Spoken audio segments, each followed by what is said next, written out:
Hello, hello. Hello. Mumekula vizuri. Have you eaten well? You needed to have left a bit of space for hunger so you don't fall asleep. If you've eaten too well, but we're not going to do that. We're not going to go down that road, are we? Because we have such an exciting lineup of conversations for this afternoon. So no worries. And as people are still filtering in, just leave spaces on the seating areas for them to join us. And with that, we are kicking off with our next session. We'll start off with a video around communities and digitization. Thank you.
Many of us have no idea that we have 16 official languages in the country. In most cases, you could just think of Isindebele, Shona, and English. So Away My Culture is basically going to be exploring on not all 16, but 10 ethnic groups working with fashion designers.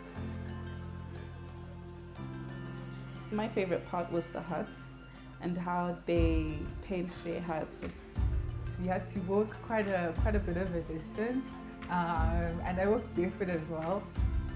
The Namibian language, like Chini.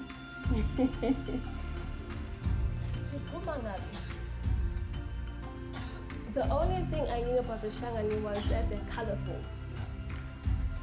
They have missing teeth as well, that I found interesting.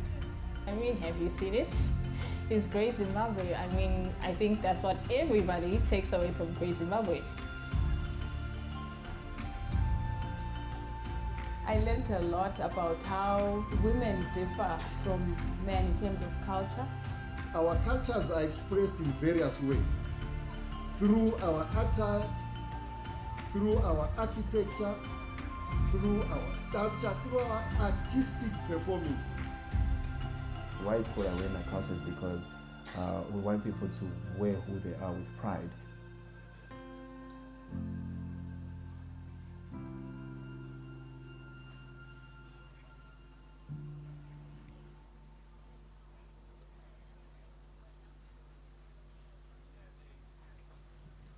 As we said, culture is real, culture is now.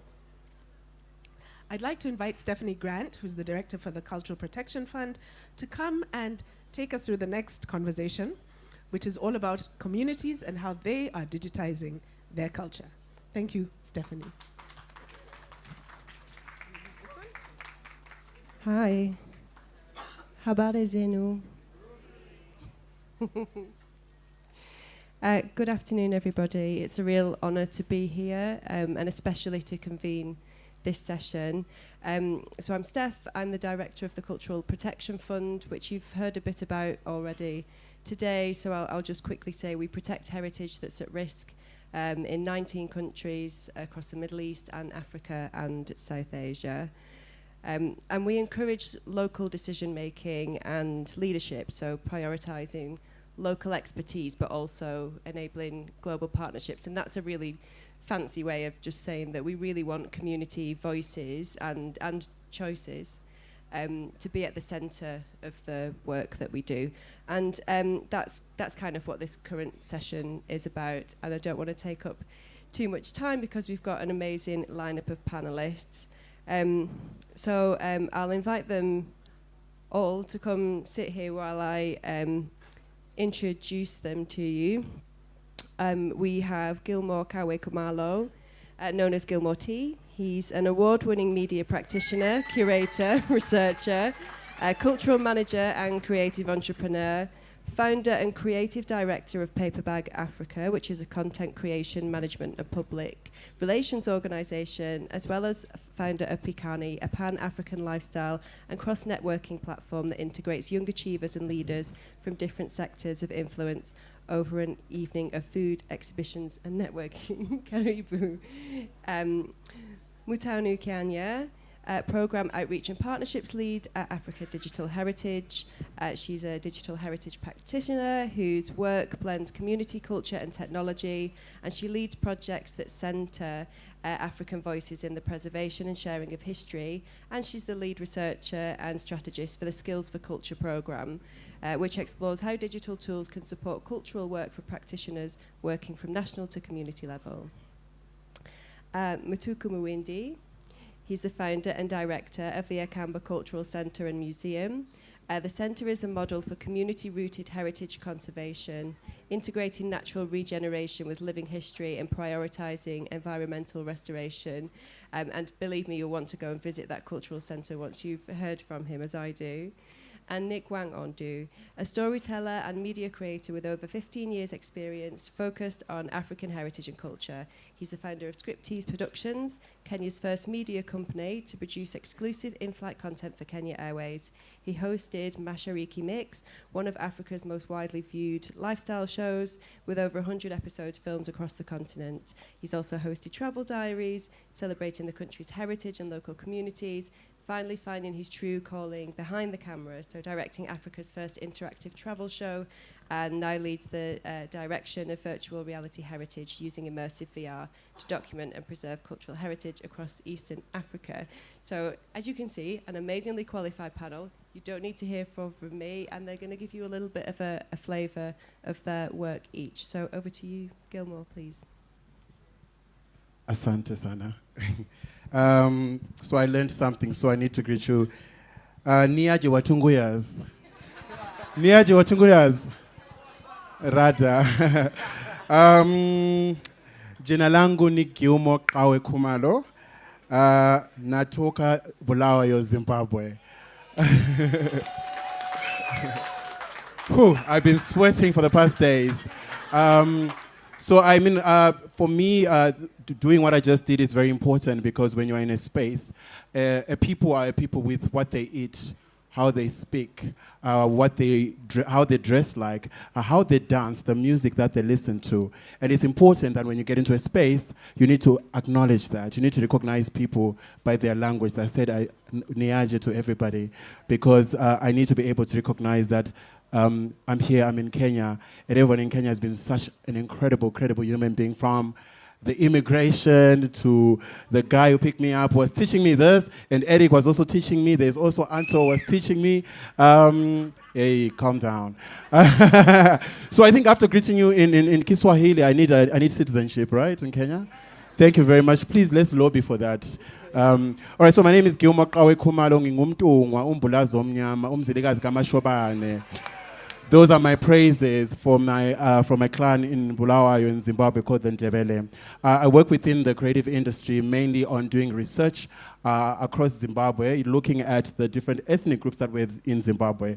We've got over 15 ethnic groups in Zimbabwe, and my work involves traveling across the country, researching and documenting on the motifs that the individual groups uses, the colors that they use, the shapes that are unique to them, the way that they dress traditionally, the utensils that they use. All those are very important. So through that, there's the documentary that you guys just watched, the trailer.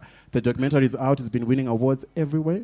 So I'm excited about that. But the most important thing for me was that it's very important for us to document who we are. So as creatives, as young people, we do music, we do fashion, we do film. What is it that we are telling the rest of the world when they're watching films from Kenya? What is it that they are hearing when they're listening to music from Kenya? So then it's our responsibility then to document that through the artistry that we do as creatives within the African continent. And because it's our responsibility to do that. But also why it was important for me to do this work, I've been doing it with the British Council for the past 5 years, is because when we're saying the essence of Ubuntu, umuntu ngumuntu ngabantu, I am because you are, it means that how am I if I have no idea of who you are? So for me, it was important to come to Kenya and say, and know how to greet, because I am, because you are. That's the Ubuntu, right? So now I know a little bit. So I'm hoping that I can learn more from that, because we're promoting the essence of Ubuntu. I think that's all I can say. I think the work I've just been doing has been with, I've worked with the British Embassy, the British Council, the National Museums in Zimbabwe, UNESCO, and the Great Zimbabwe. And all this work has just also given me such international acknowledgement, like the Forbes 30 under 30, the Mandela Washington Fellowship, and just also just being known as my mother's favorite child. So thank you very much. Asante sana. Thank you. Thank you so much. And Mutanu, if you could have a few minutes and tell the good people about your important work. Thank you. Wow, so much pressure. My name is Mutanu. I'm the head of programs and outreach at African Digital Heritage. So by the name, you could tell that we straddle between tech, culture, history, and storytelling.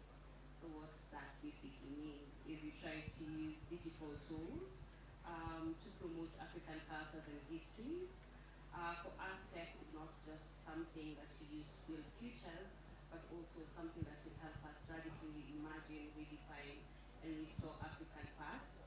And we champion for infrastructures, policies, and communities that will help tech move the cultural heritage space and the historical space forward in Africa. We do this under 4 different areas. Our work is majorly research-based and research-informed, so we are really big on research. And then we build technology, use innovative tools, think 3D, think laser scanning. When it comes to AI, we are doing a lot of thinking, not a lot of the building, and then a lot of skills. So we don't work alone because, again, having the name Africa, and Africa is too huge, even Kenya is too huge. We work with all of you, and thank you so much for being here. We have this program, it's called Skills for Culture. It's funded by the British Council, has been running since 2019. The project started at national level, but as we progressed, and I'll talk about this more during the panel, it has become very much community-based, community-informed, and that is how I met the amazing Muku. So yeah, I'm really looking forward to interacting with you and sharing more about the work that you do. Thank you. Thank you, which leads nicely to Mutuku, if you can do an introduction. Zanda, thank you. My name is Mutuku Wamoindi. I am from the Kamba clan of the Kamba people. I'm the national patron of the Ambua Clan Society of Kenya. And I am the founder and director of Akamba Cultural Center and Museum. So what do we do in Akamba Cultural Center? We preserve, we disseminate, and we try to revive tangible and intangible heritage of the Kamba people. Why the Kamba people? Because culture is universal. Culture belongs to everybody. Because if the Kamba lose an item of culture, the whole world has lost. If we lose a culture, then it's like losing a parcel that is not opened. And that's why I decided, I'd been working in the NGO world for 20 years, as a teacher for 10 years, and I decided my calling was in culture. So in tangible, we have the museum, where we have collected over 5,000 tangible artifacts. We have only displayed a few of them. In intangible, we are collecting songs, poems, riddles, dances, rituals, and all that. Because we discover that if we lose what we have now, what will we tell our children we were doing as we lost our culture? We need to feel at home with our culture. We need to embrace our culture. You know, we are cultural first before anything else. Because if we lose our culture, we're just like a tree without roots. And that's why we came up with the Akamba Cultural Center. And I'm glad to report that I think the dream was given a boost by, there is a training I attended it was called Cultural Inclusion something by the British Council. And I came out of that training raring to go. And that's when actually now I went to display the things I had collected. Because of course, there was resistance from the community. And this is one challenge we are facing. The same community who we want to hold these things in trust don't want them. I was told that you are taking people back to the old ages. What are these gourds and drums and things you are collecting? And so my name is no longer Julius Mutuko. That's why you see in social media, I'm Mutuko Amoindi. The baptism was cancelled because of being a radical cultural enthusiast. But I'm not afraid, because I was told I will no longer sing with angels when I die. So I'm not afraid. And so we find that what we are doing resonates very well, because we said culture grows. In the hotel where I'm staying, City Blue, the paintings are of matatus. Can you imagine? And they look so nice. It's because they have recognized our culture is growing, the Nganya culture, the matatu culture. The motorbike culture, I recently saw them going to bury one of their own, and they are not scooping soil, they are scooping soil with a motorbike and throwing it in the grave. And so this is very important. And asante sana. Nemo wea? Thank you. Over to you, Nick. Thank you.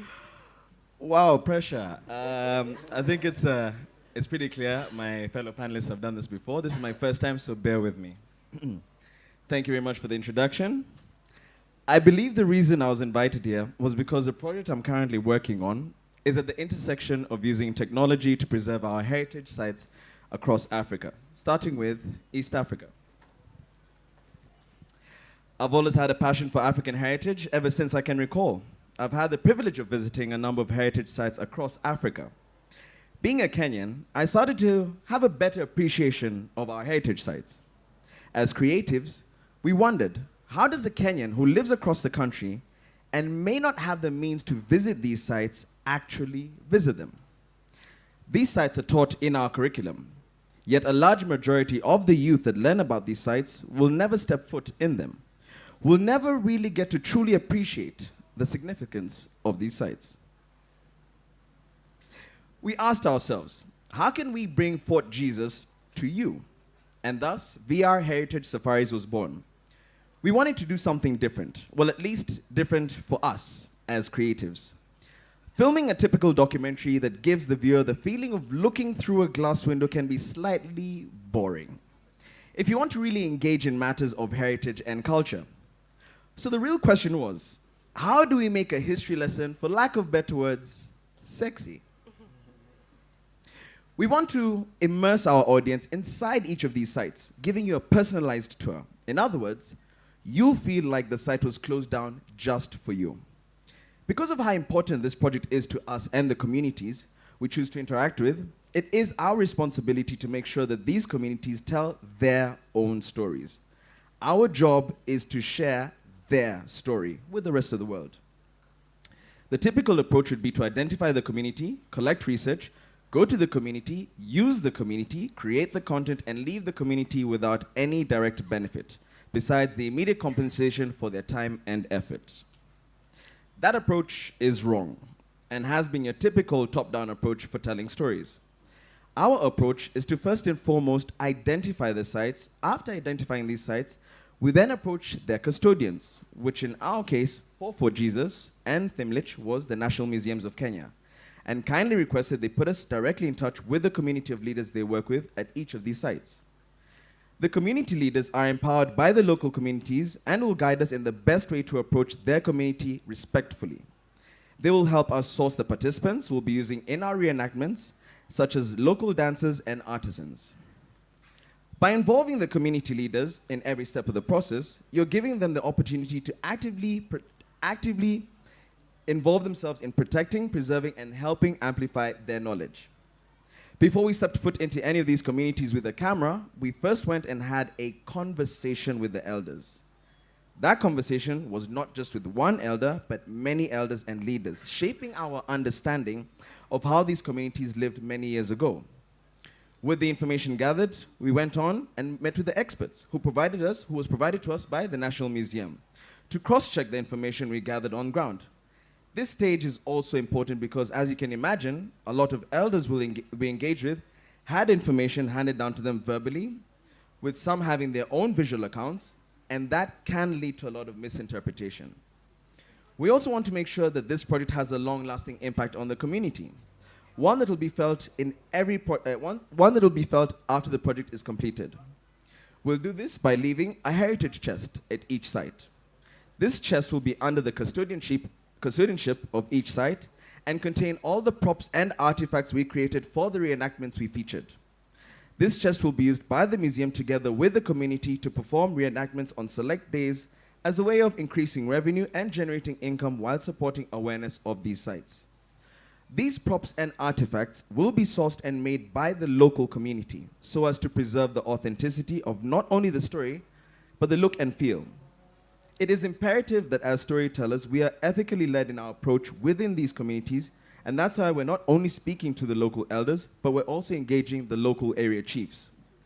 They will advise us on the best approach in how to work in tandem with the local elders to make sure that the community is voiced properly, portrayed truthfully, safeguarded, and respected in its involvement. You see, the fascinating thing about VR is, because unlike standard video, we're able to physically place you where the action is. For instance, if we want to show you how meals were prepared traditionally in a homestead, now we can place you in the middle of the action. If it's watching masons repairing a broken wall, we can place you now right next to them. That is the beauty of fusing digital tools with culture. Once we've created this content, it can easily be accessed anywhere in the world, giving anyone the opportunity to immerse themselves within these sites from the comfort of your home. We welcome you to scan our QR codes at our stand, switch on your auto-rotate on your phone, turn your phone sideways, and enjoy. The stand's right there at the end, Scripties Productions. Thank you. Thank you. I recommend that as well. I've had a look on his phone and it's amazing. I hope you're getting this vibe from us that we really get on as a panel, like, you know, and it's that kind of importance of communities is one of the things that everybody has in common. Firstly, what we're going to do is we're going to address the session title, because when we met online, we had a bit of a conversation about this. So the title is Clicks for Culture, How Communities Are Taking Over the Feed. So I'm going to ask each of you just what this means to you, or what this triggers for you. I'll mix up the order. Mutanu, can I start with you first? Okay. When I hear Clicks for Culture, when I first saw the title, I was like, okay, but what does this mean? Will the audience understand what this means? Lakini tunasema kila mwanafasihi ana uhuru wa utafsiri. Yes. So for me, what this basically means is how communities are taking initiative to showcase and to share their stories, their histories, their cultures on platforms that are readily available to them. And the work that we've been doing, we have seen that this is majorly social media, so Facebook, TikTok, and community groups like WhatsApp. And also looking at it from the point of view of when we say Clicks for Culture, for me, it's how are they doing it with a certain scale amidst the chaos of these timelines, amidst TikTok dances, amidst sales from Junior, amidst, I don't know, Win, I don't know how much money online, and yet people, what are they doing and what skill do they have to be able to get eyeballs for the culture that they're putting online on certain platforms? Yeah, that's what that means to me. Thank you. Muku? Thank you. I am from the community. I'm based in the community. So I'm a member of the community. I'm an elder where I come from. And this serves to guide me when it comes to digitizing some of the cultural goods that the Kamba people own. One, we have to get consent from the community, and some of the things we also get consent from the Kamba Council of Elders. They are elders for the Kamba community, especially when we were brewing the traditional beer called Kaluvo. The Kamba Cultural Center, we are the only people licensed. If you get there, come and test the drink of the gods. It's made from honey or sugar cane, and it was sampled by our ancestors, our forefathers, and it's an aphrodisiac. That's why they had many wives. Now you know where the medicine came from. So we have to agree with the community what we are going to do. And normally we are very transparent. Like for example, we held the first International Kelume Festival on the 1st of June.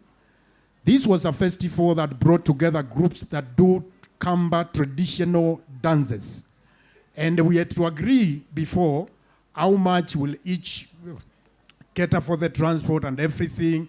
And they tell them that this will be used in our platforms, in TikTok, in Facebook, in YouTube, so that when they see them, they don't see like somebody is making money out of them. So we have to make communities to understand why we are digitizing, while we look at the legal implications of digitizing, which brings me to the challenges of and the fear of digitizing. Last month, somebody showed up at the museum, and this guy we had been communicating is from one of the European countries, and he said he's visiting the museum. So when he arrived, there came two guys with a truck, and the truck was full of equipment. And this guy wanted to do some digitizing of the things in the museum. And I asked him, what for? He said, you know, we want to keep them, we want to put in our this and that, and yeah, we can give you a token, we can pay you 5,000 per piece. I refused. That evening we went for a hike, they increased the price to 20,000 per piece. And we are talking 5,000 pieces. You can see I almost became a millionaire. But then as we spoke, I could see my grandmother and grandfather in a vision telling me, don't sell your people. Because this guy, I don't know him, I don't know where he was taking them. It may happen in the future, I will have no museum because everything is gone. He's digitized everything, opened his own Akamba Cultural Center, and orders mine to be shut. And so I refused flatly. I refused millions because of the Kamba people and because of the culture of our continent, the culture of Africa. This is what happened when we are crying, return our things, and many of these things we sold them. Some people sell them, others were stolen, yes. But what are we doing ourselves? Personally, I don't like it when we keep on talking about colonial masters did this, did that. They left long ago. What are we doing?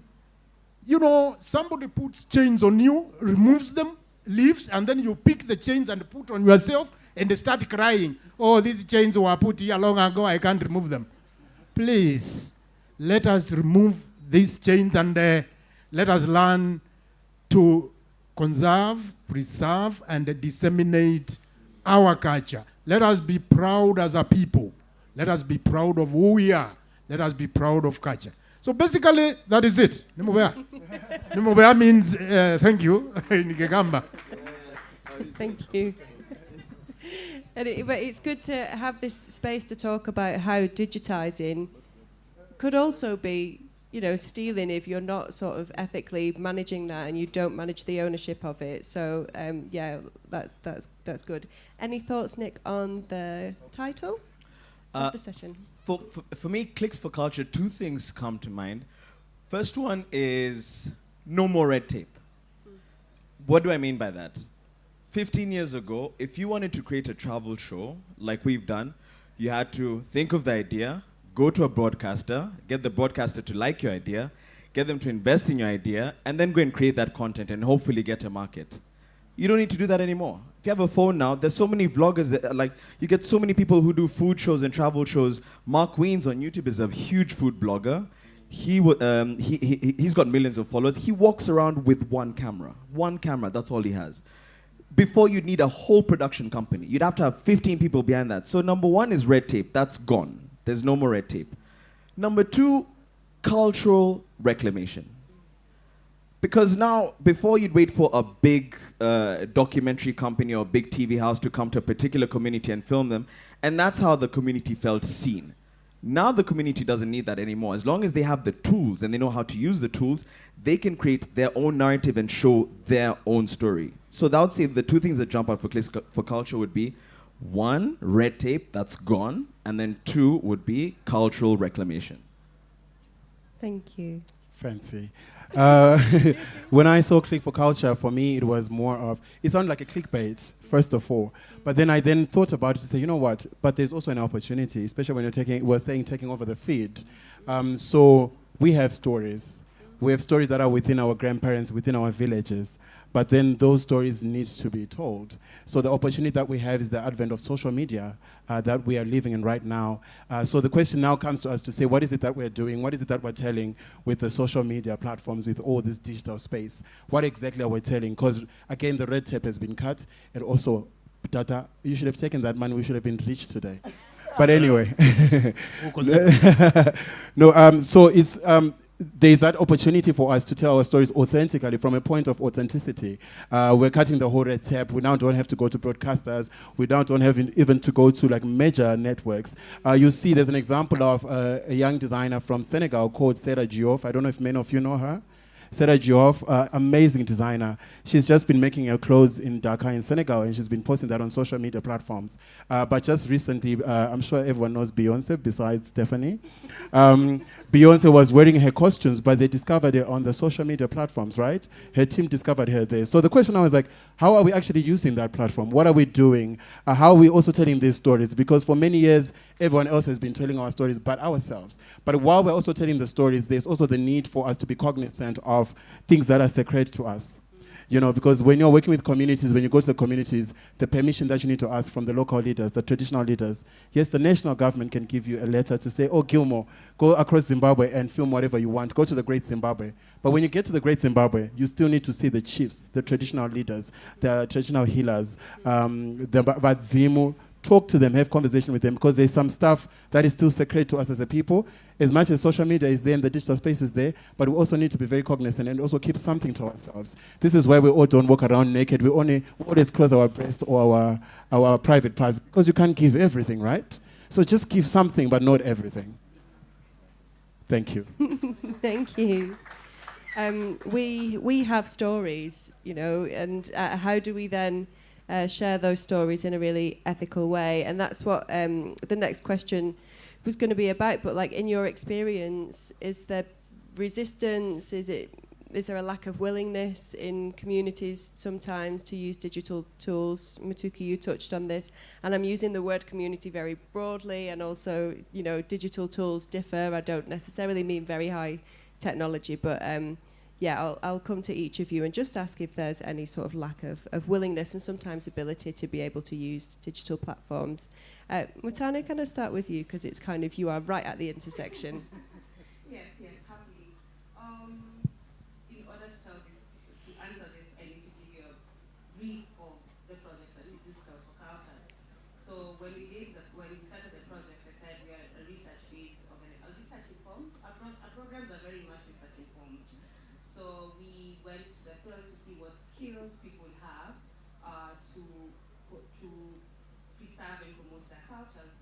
And so, of course, we spoke to people who work in the conventional museum setting. But when we were doing that, we realized that there is a huge community of Kenyans who are using whatever they have, whatever tools, whatever platforms, whether blogs, whether social media, to tell stories about Kenya.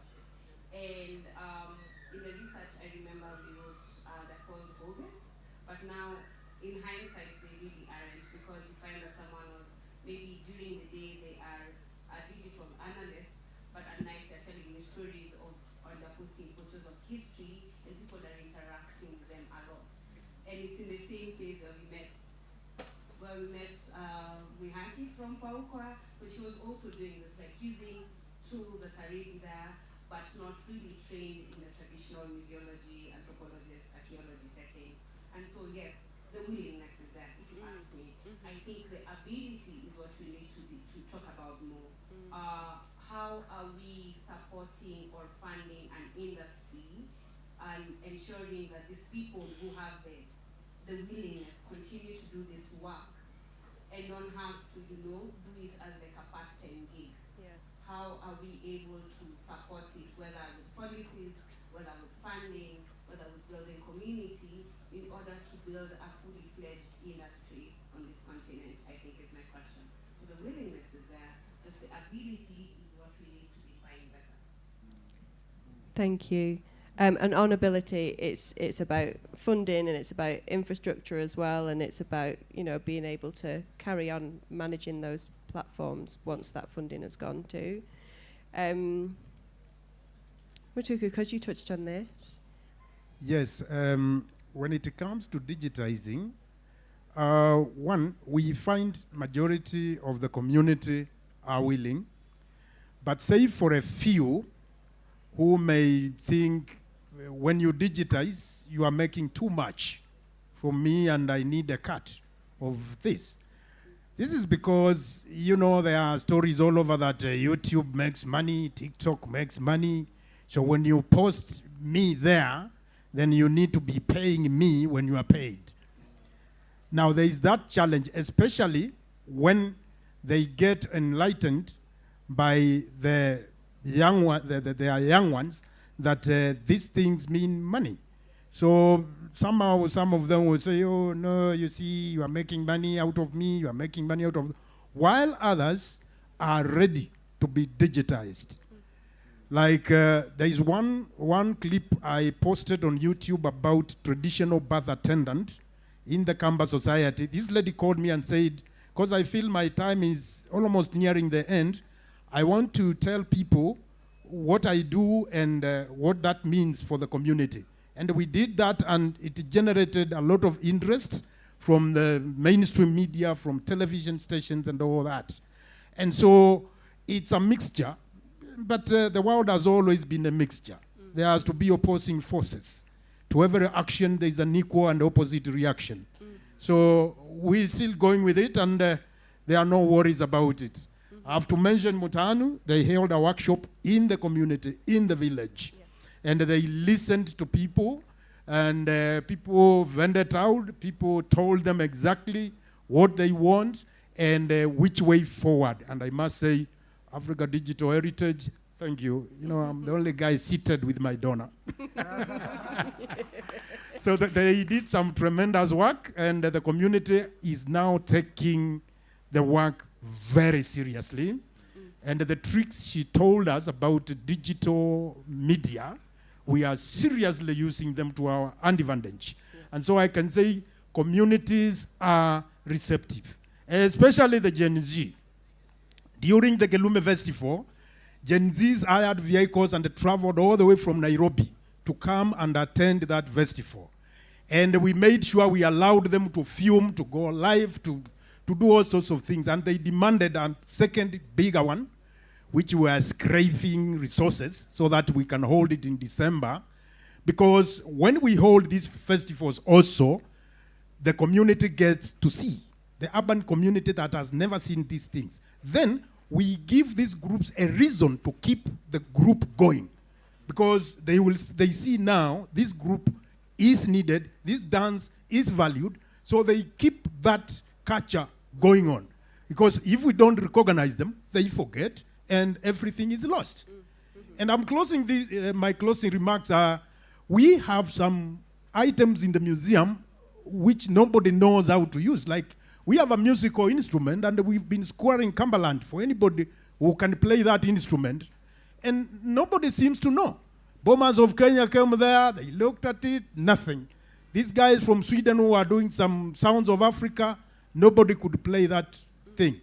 Imagine if somebody had just taken a clip of someone playing it, we would now be knowing how it is done. So the time for digital is now. Yeah. Thank you. Thank you. Nick, you're a storyteller, and I've seen your wonderful videos of being inside a community. So, you know, any resistance to that, or what were the challenges when doing that? So yes, there is a bit of resistance when first approaching a community, but for them, you know, I think in my experience in the last 15 to 20 years, I think everybody likes to tell their story, or everybody at least wants to have their story heard by somebody. But at the same time, you want it to be the actual story, for somebody not to try and lie and put anything inside and manipulate it for the sake of fiction.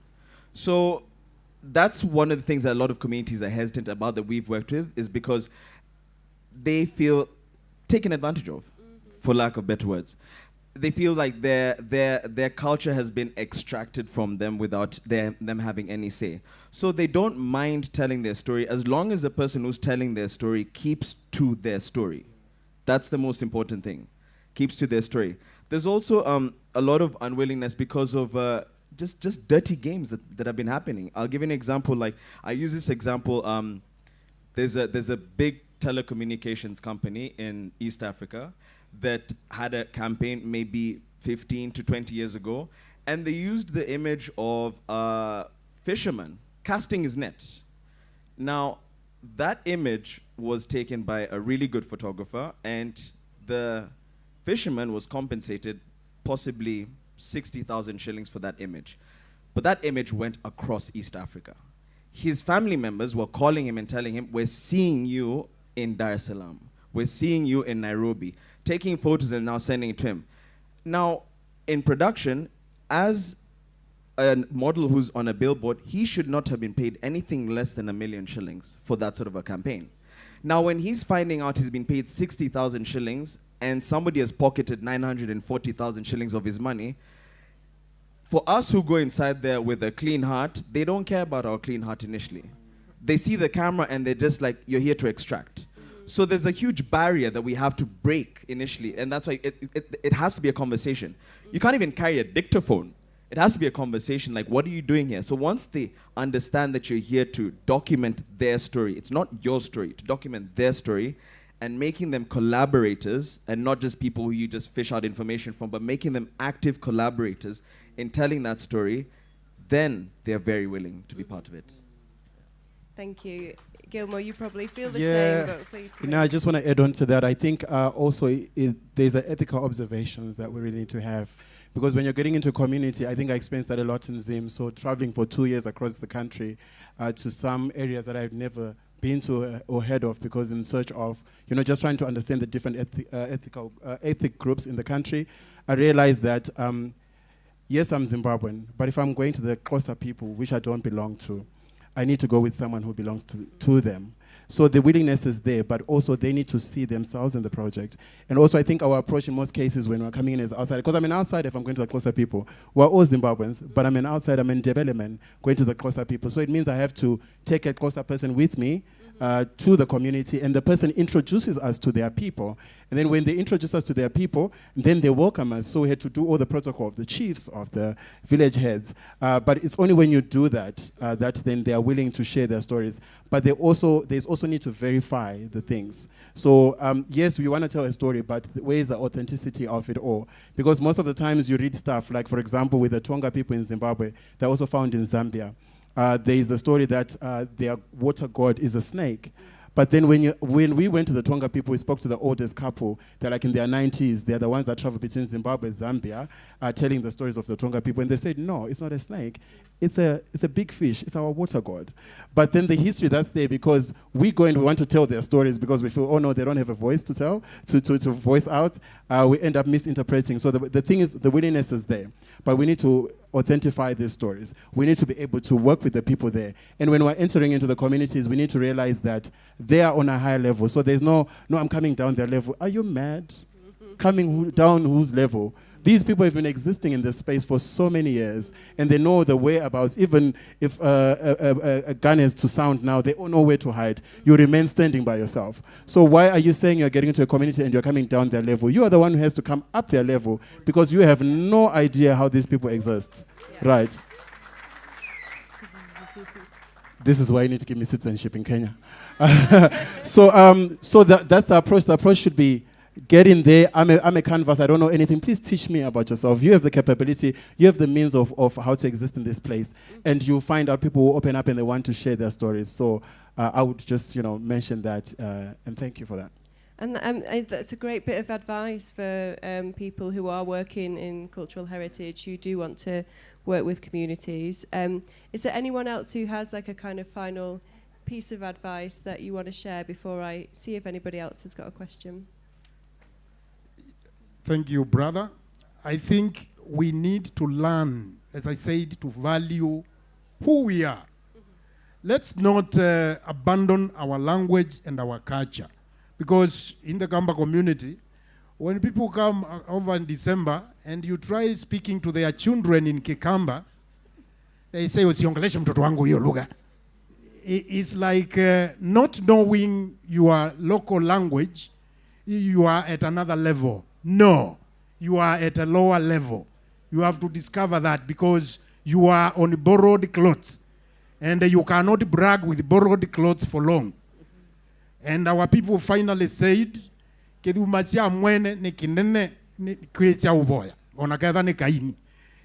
if the hide is small and it belongs to you, it is bigger than a big borrowed one. So please, we are not saying you abandon what you have got from other cultures, but please do not do it at the expense of your culture. I said you are cultural first. And nobody has to be born in the culture where they are now. And the funny thing is, you could not have refused. Said, no, I don't want to be Kamba, I don't want to be Ndebele, I don't want to be this. You found yourself there. So the best thing is, build on that, be proud, and once you are proud of your culture, you will find that many things will become simple. Because you will also think in your language. Can you imagine you want to advise your children and you are thinking in English? And there are many things in your community that has no English translation. You start suffering for no reason at all. I'm not saying that you don't learn English, but I find there are things I need to explain in Kekamba. The same applies to all the other communities who are here. So be proud of your culture, be proud of who you are, teach your children their origins. And I'm happy many parents, when schools close, they bring their children to the museum. And they tell me, please, start from one and finish with them the whole day. I want them to know a bit of who they are.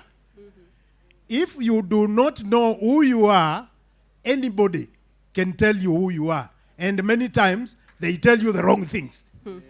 Yeah.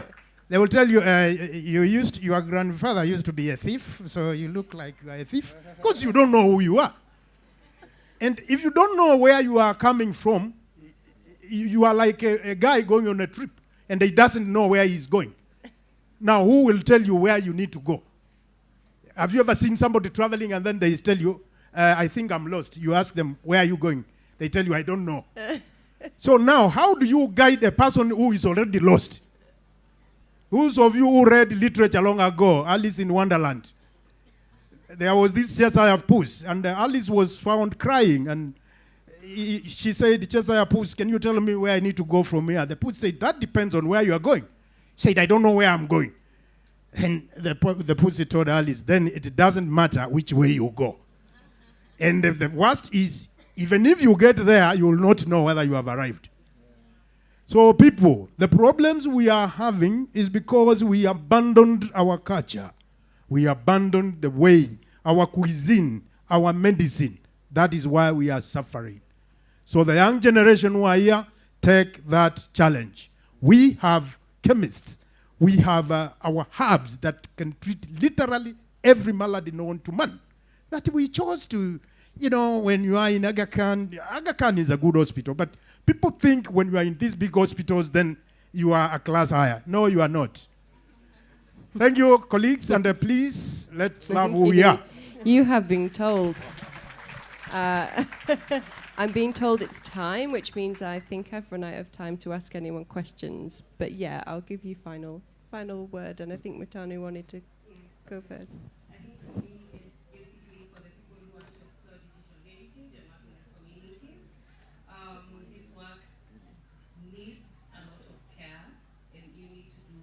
of research before you go into the work, deep listening to what the community is saying, and then the realization that for digital heritage, it's not just about the infrastructure or the technical know-how. You need to be conversant or work with people who understand copyright and IP and traditional knowledge of expression and how much communities can give and what platforms they can show up for.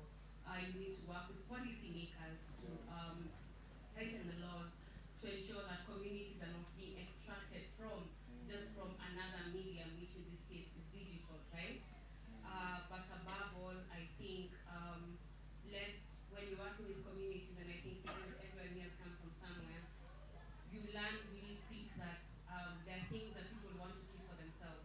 Not everything is supposed to be digitized. Let's honor that. Let's honor the case for opacity, and care for our communities together. Thank you. You kill it. You do a good job. Let me You don't want to say anything? Before you, please. My closing remark would be in support of what Mutuku said, you know? If you don't know where you came, how do you expect to know where you're going? And that is such a profound statement when you really think about it, because I've been blessed and I've been able to travel to many countries out of Africa, but I've also traveled within Africa, and in the past 10 years, the difference in culture literally from one country to the other is stark, completely different. But the commonalities are so similar. They're so similar. And if you just take time to literally listen to somebody, just listen to their story. That's the problem, is that we're so quick to tell our story, you're not quick to listen to somebody's story. So if you just take a minute and just listen to where somebody's from, ask them a question like, tell me about your background. What do you guys what are your no's culturally? What are your yeses culturally? Something small as saying salam alaikum to somebody can change their day, can literally change their day. It's a respect for culture. It's a respect for who I am as a person. So I would say, let's just be cognizant and let's just be very respectful of how we engage people and other cultures. Thank you. What a place to practice that, right?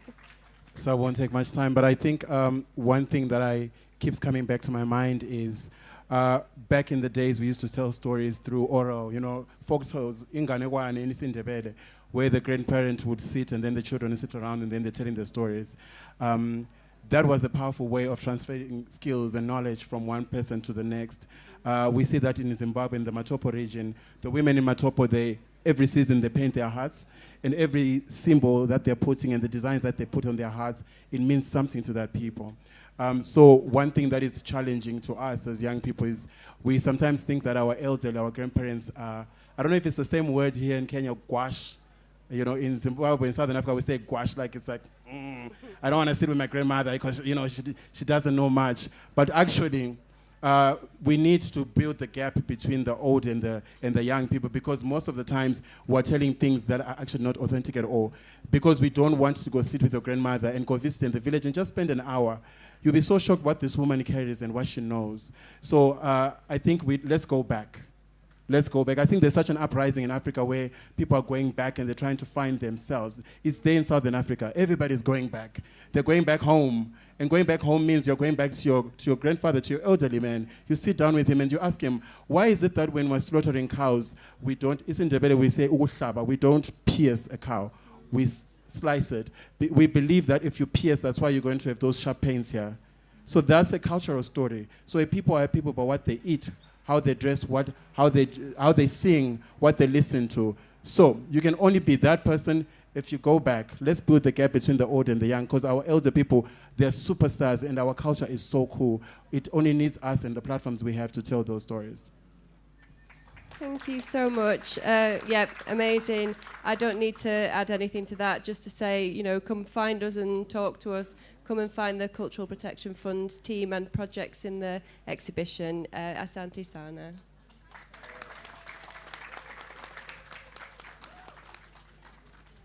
Thank you, Steph. I think before they leave the stage, they'd like to have a photograph.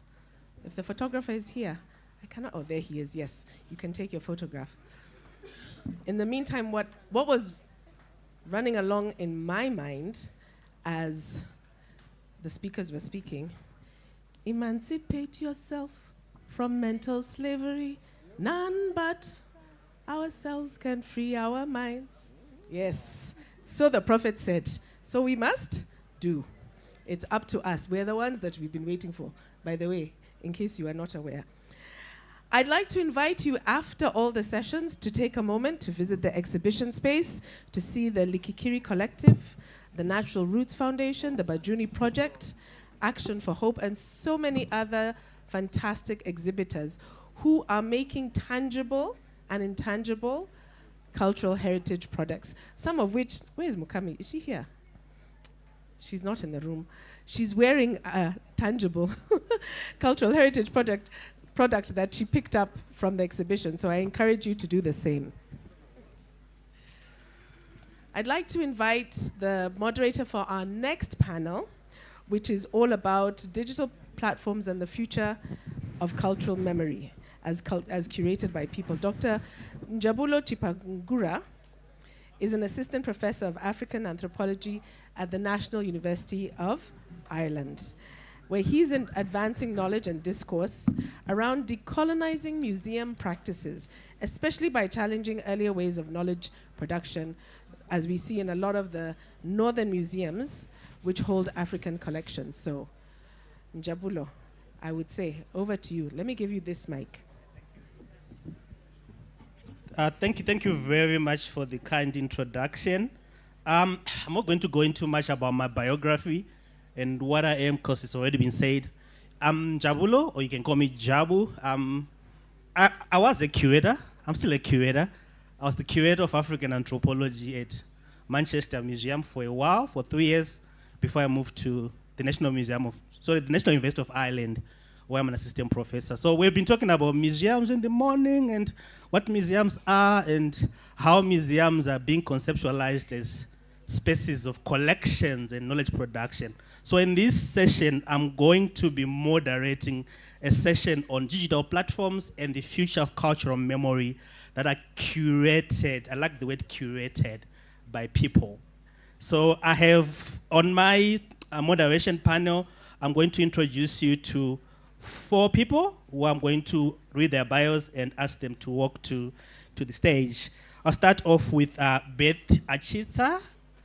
Beth is a music executive currently heading the Orchard East African office.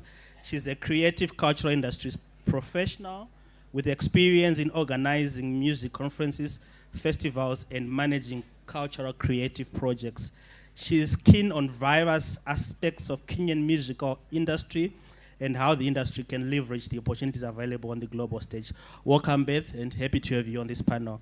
And then the next one is Fadil. Fadil is the director of programs at the Africa Center in the UK, where she oversees the strategic delivery of the center's initiatives.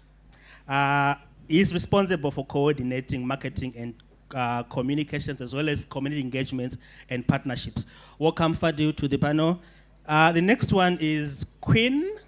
Quinn is an assistant professor of applied linguistics in the Department of Languages and Literature. She has over 18 years of experience of university teaching. She has interest in indigenous language systems and their role in public health communication, language, policy, and gender. Welcome, Queen. And then last but not least, with Barbara. Barbara is the Executive Director of Cross Cultural Foundation of Uganda, CFU, a non-governmental organization that promotes an appreciation of culture as a vital tool for human development. Barbara is a cultural enthusiast and promoter of cultural rights. Welcome, Barbara, and I'm happy to have you all on this panel. So as a disclaimer, we are going to have, I'm a lecturer, I don't want to use my academic knowledge to kind of impose on people or give them questions. So we're going to have a dialogue, an open dialogue with the panelists. So I'm going to ask each and one of you to pitch your story, your work, for approximately 5 to 8 minutes at most. Right? Tell us what you do and how your work interfaces with the theme of cultural heritage, memory, and community. So I'll start with Beth. Thank you so much, Dr. Njabulo. Good afternoon, everyone. It wouldn't make a difference if we were to sit here and you guys are not here. So thank you so much for making the time. As he introduced, my name is Beth Achita. We are celebrating heritage, so I am really proud of my surname, Achita. And whoever gets that right, I'm always a real great fan of them. So I work for a company called The Orchard. The Orchard is a subsidiary of Sony Music. I know if you're in the music industry, you would know what that means, and there's always a lot of conversations. I think 6 years ago, The Orchard made the intentional decision of hiring me as their first person on the African continent, so that when we are distributing music, thank you. When we are distributing music, there is a level of local understanding. We are global, but we also want to offer the local understanding of the business. So that's why, and you will notice that there's a lot of people now venturing into the Kenyan music industry for the reason that, you have to translate. East Africa is definitely lagging behind when it comes to the music industry, because right now, if I asked what sounds are you guys listening to, right? Amapiano will be at the top, Afrobeats will be at the top. What Kenyan sound are we listening to? Right? Right? So for us to go global, right, we have to understand and tell our stories. I had a lot of the previous panelists say things like, we have to own our stories. And I think increasingly in the digital world, this is something that companies are becoming intentional about. And at the Orchard, before we even sign you, we're not just interested about the numbers, because that is sort of like the ecosystem we exist in. Every Friday, so for me sitting here and just like feeling like, oh, I want to have this conversation, is a milestone, because over time, I have to educate the artists that we work with that it is not about just playlisting, because, we put the music out there onto the platforms. So we are the people who are the back end for Spotify, Boomplay, or any other platform where you consume your music, right? Everyone wakes up and they're like, oh, Friday is when playlists are updated, so I need my music out. They will send you the files today. When planning and playlisting was done 3 or 4 months ago. So it's been a journey of just educating our teams and the people that we work with to say, for us to tell the Kenyan story and what the African music is all about, we need to have lead time. So part of the work that we do is really educating artists and saying, build your communities. Do you know what audience are consuming your music? Where are your analytics? So that is sort of like the type of venture I am in. And it's always amazing to, interact. I look after Kenya, Uganda, Tanzania, Rwanda, and there's a lot of wonderful, cultural experiences, and there's a lot of young people who are coming up. I think we had Dr. Julius from the Akamba Cultural Center saying, they had Kilume Festival, and I see that this is a growth that is happening. We have a lot of, Luo festivals happening, Kikuyu festivals happening, which means that we are now starting to tell our stories, and we are appreciating what our culture is. And it is just to encourage everyone that, with digital, unless we are standing up and saying, this is who we are, then we would not be able to own that space as well. Thank you very much. Very informative. Can you give a round of applause for that?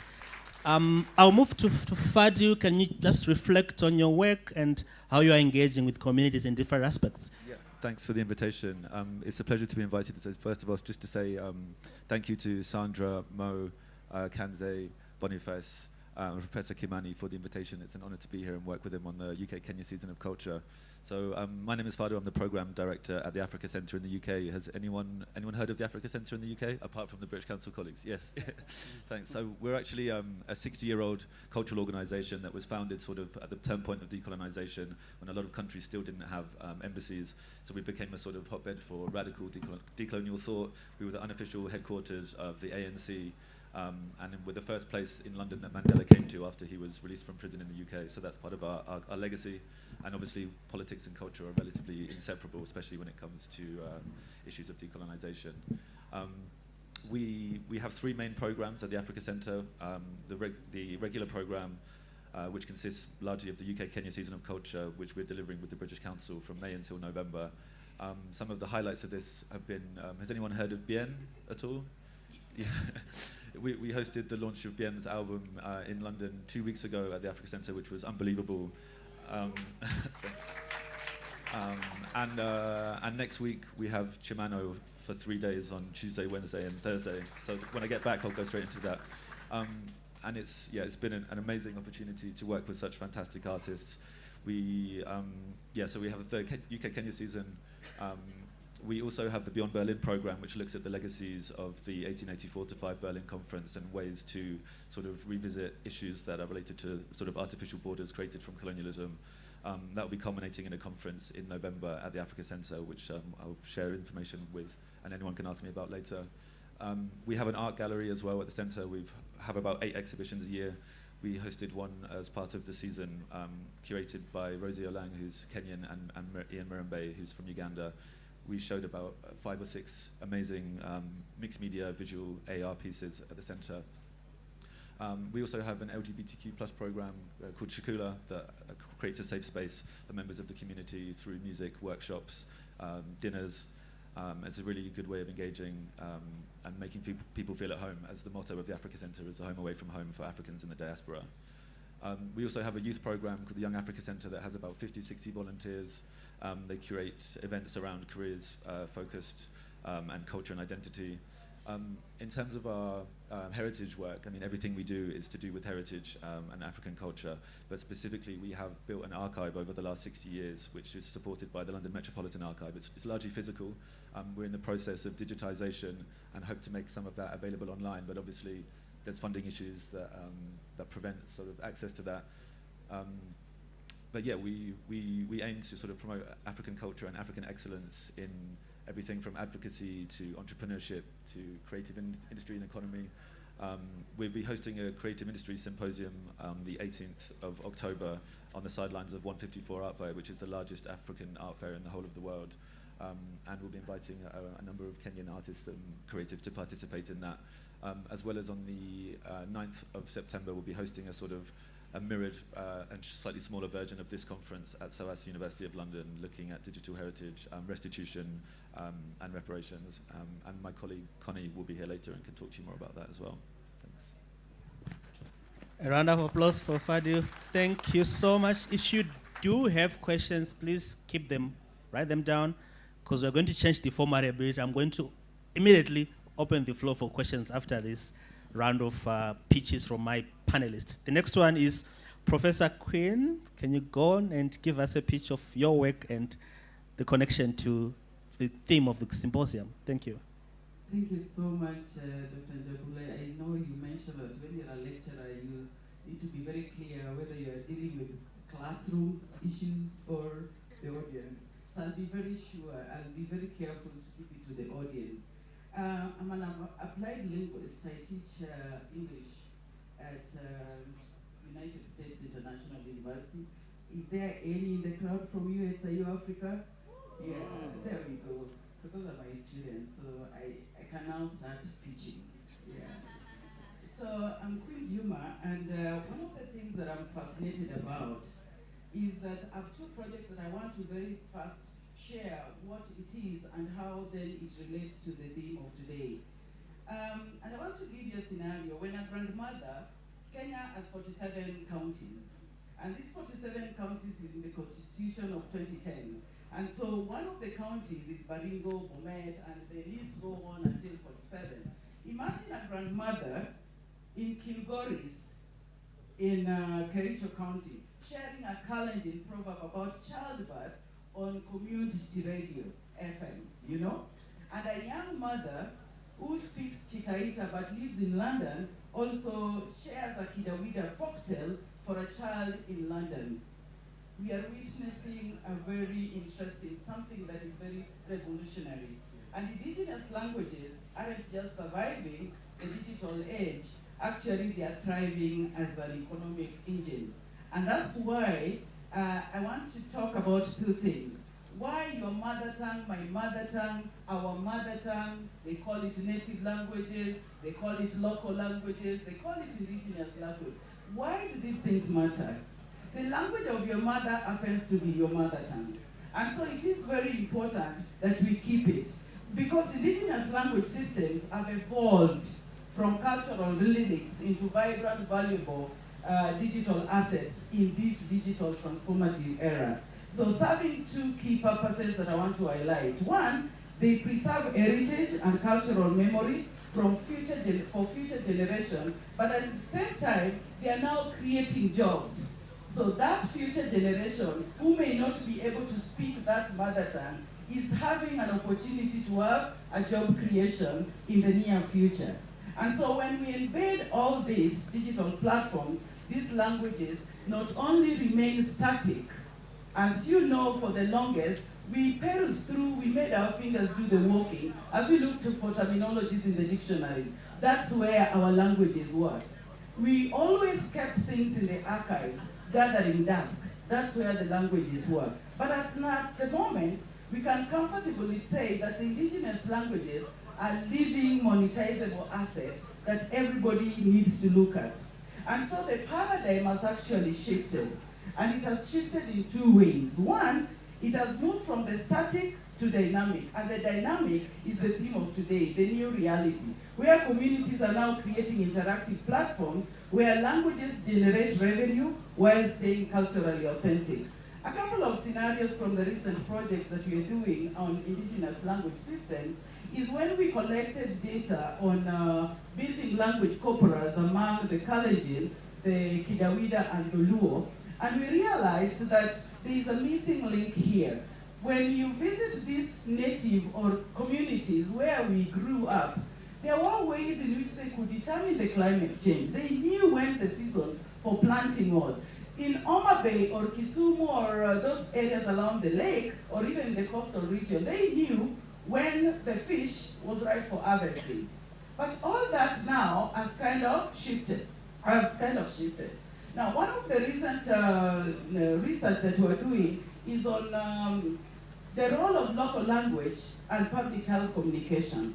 So I'm studying the role of my mother tongue, which is the Luo, in regards to the impact it would have in diagnosis, management, and treatment of cervical cancer, prostate cancer, and breast cancer.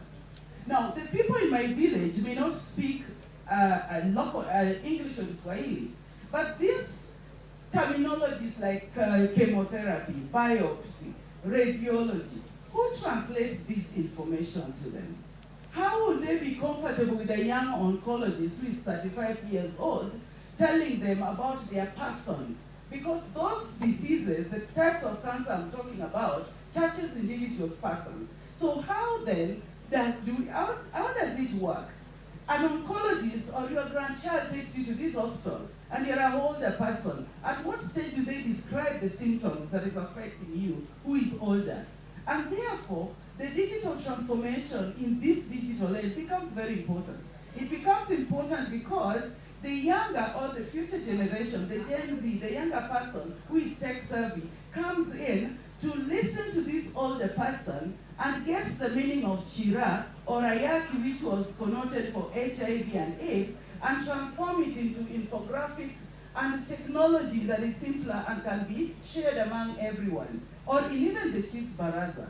In Kalenjin, just as I wrap up, I can see, in Kalenjin community, it was very interesting to note that acacia trees would shed leaves. And usually in Kalenjin community, they would know that when the acacia leaves sheds leaves, you know what would happen? It's almost the planting season. So the young tags, the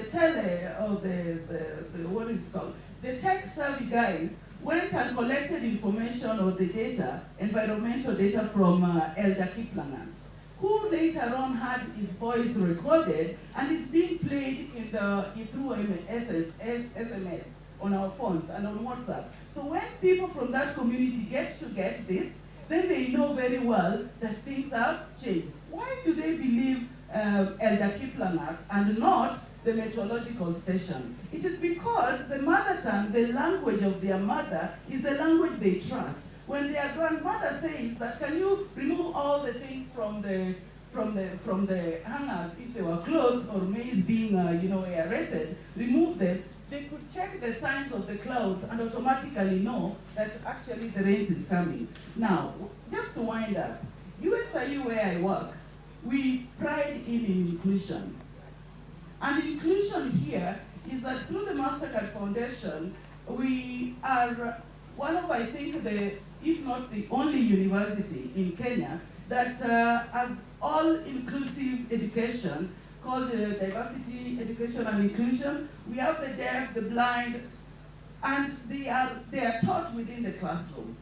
And so that brings another element of inclusion. And so it's not about indigenous languages alone, it is how do we use language, revitalization, documentation, preservation, even to meet the needs of everyone in the community. Think about the LGBTQ society who are striving to find their identity. They are a human race, they need to be identified. It is through language that we get to preserve and document to enable them actually to reach their identity goals, quote unquote.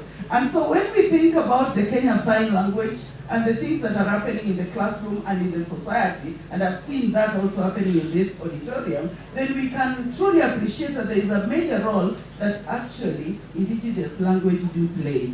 I could go on, but I stop there. Thank you so much, Queen. Thank you so much for that. There's so much epistemology there, but we're not going to go to those theoretical standpoints, but we'll ask questions later. We're going to go to Barbara. Barbara, your pitch, and then we move on. Thank you.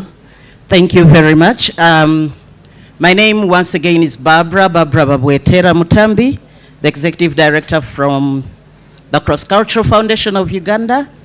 And this is an organization that is a member of the International National Trusts Organization of the UK, and I'm a board member there, but we are also an accredited organization with the 2003 Convention on Safeguarding Intangible Cultural Heritage.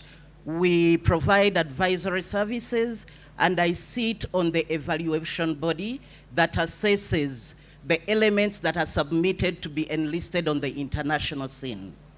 Now, the Cross-Cultural Foundation of Uganda is a non-governmental organization. We are celebrating 20 years next year, and you are all karibu sana to Uganda. When we will be celebrating, it would be great seeing some of you participating and taking part. As an organization, we exist to promote an appreciation of culture as vital for human development that responds to our diversity. Uganda is a home to more than 65 ethnic groups. We have 3 main programs that we do. The first one is on safeguarding and promoting Uganda's heritage. Under that, we have a myriad of things that we do. One is about heritage education. We do have more than 230 heritage clubs across the country, in secondary schools and a few in primary schools. We developed a toolkit that helps the teachers who are the patrons that teach the young ones about their heritage, how to manage and run vibrant heritage education clubs. We also train the teachers. We work with the curators of museums as coordinators of a number of clubs for monitoring and evaluation of progress. And we do have a number of activities that we also put up for the young people. We do hold regional competitions on cultural heritage, depending on the theme that the community would have chosen, be it around music, be it around culinary of food, be it around anything, dressing, language, etc. And as we were working with the young people, we realized that there was a gap when they transitioned from secondary school to universities. We did a research on the African continent to establish whether there is a university that teaches intangible cultural heritage or cultural heritage studies as a course standalone.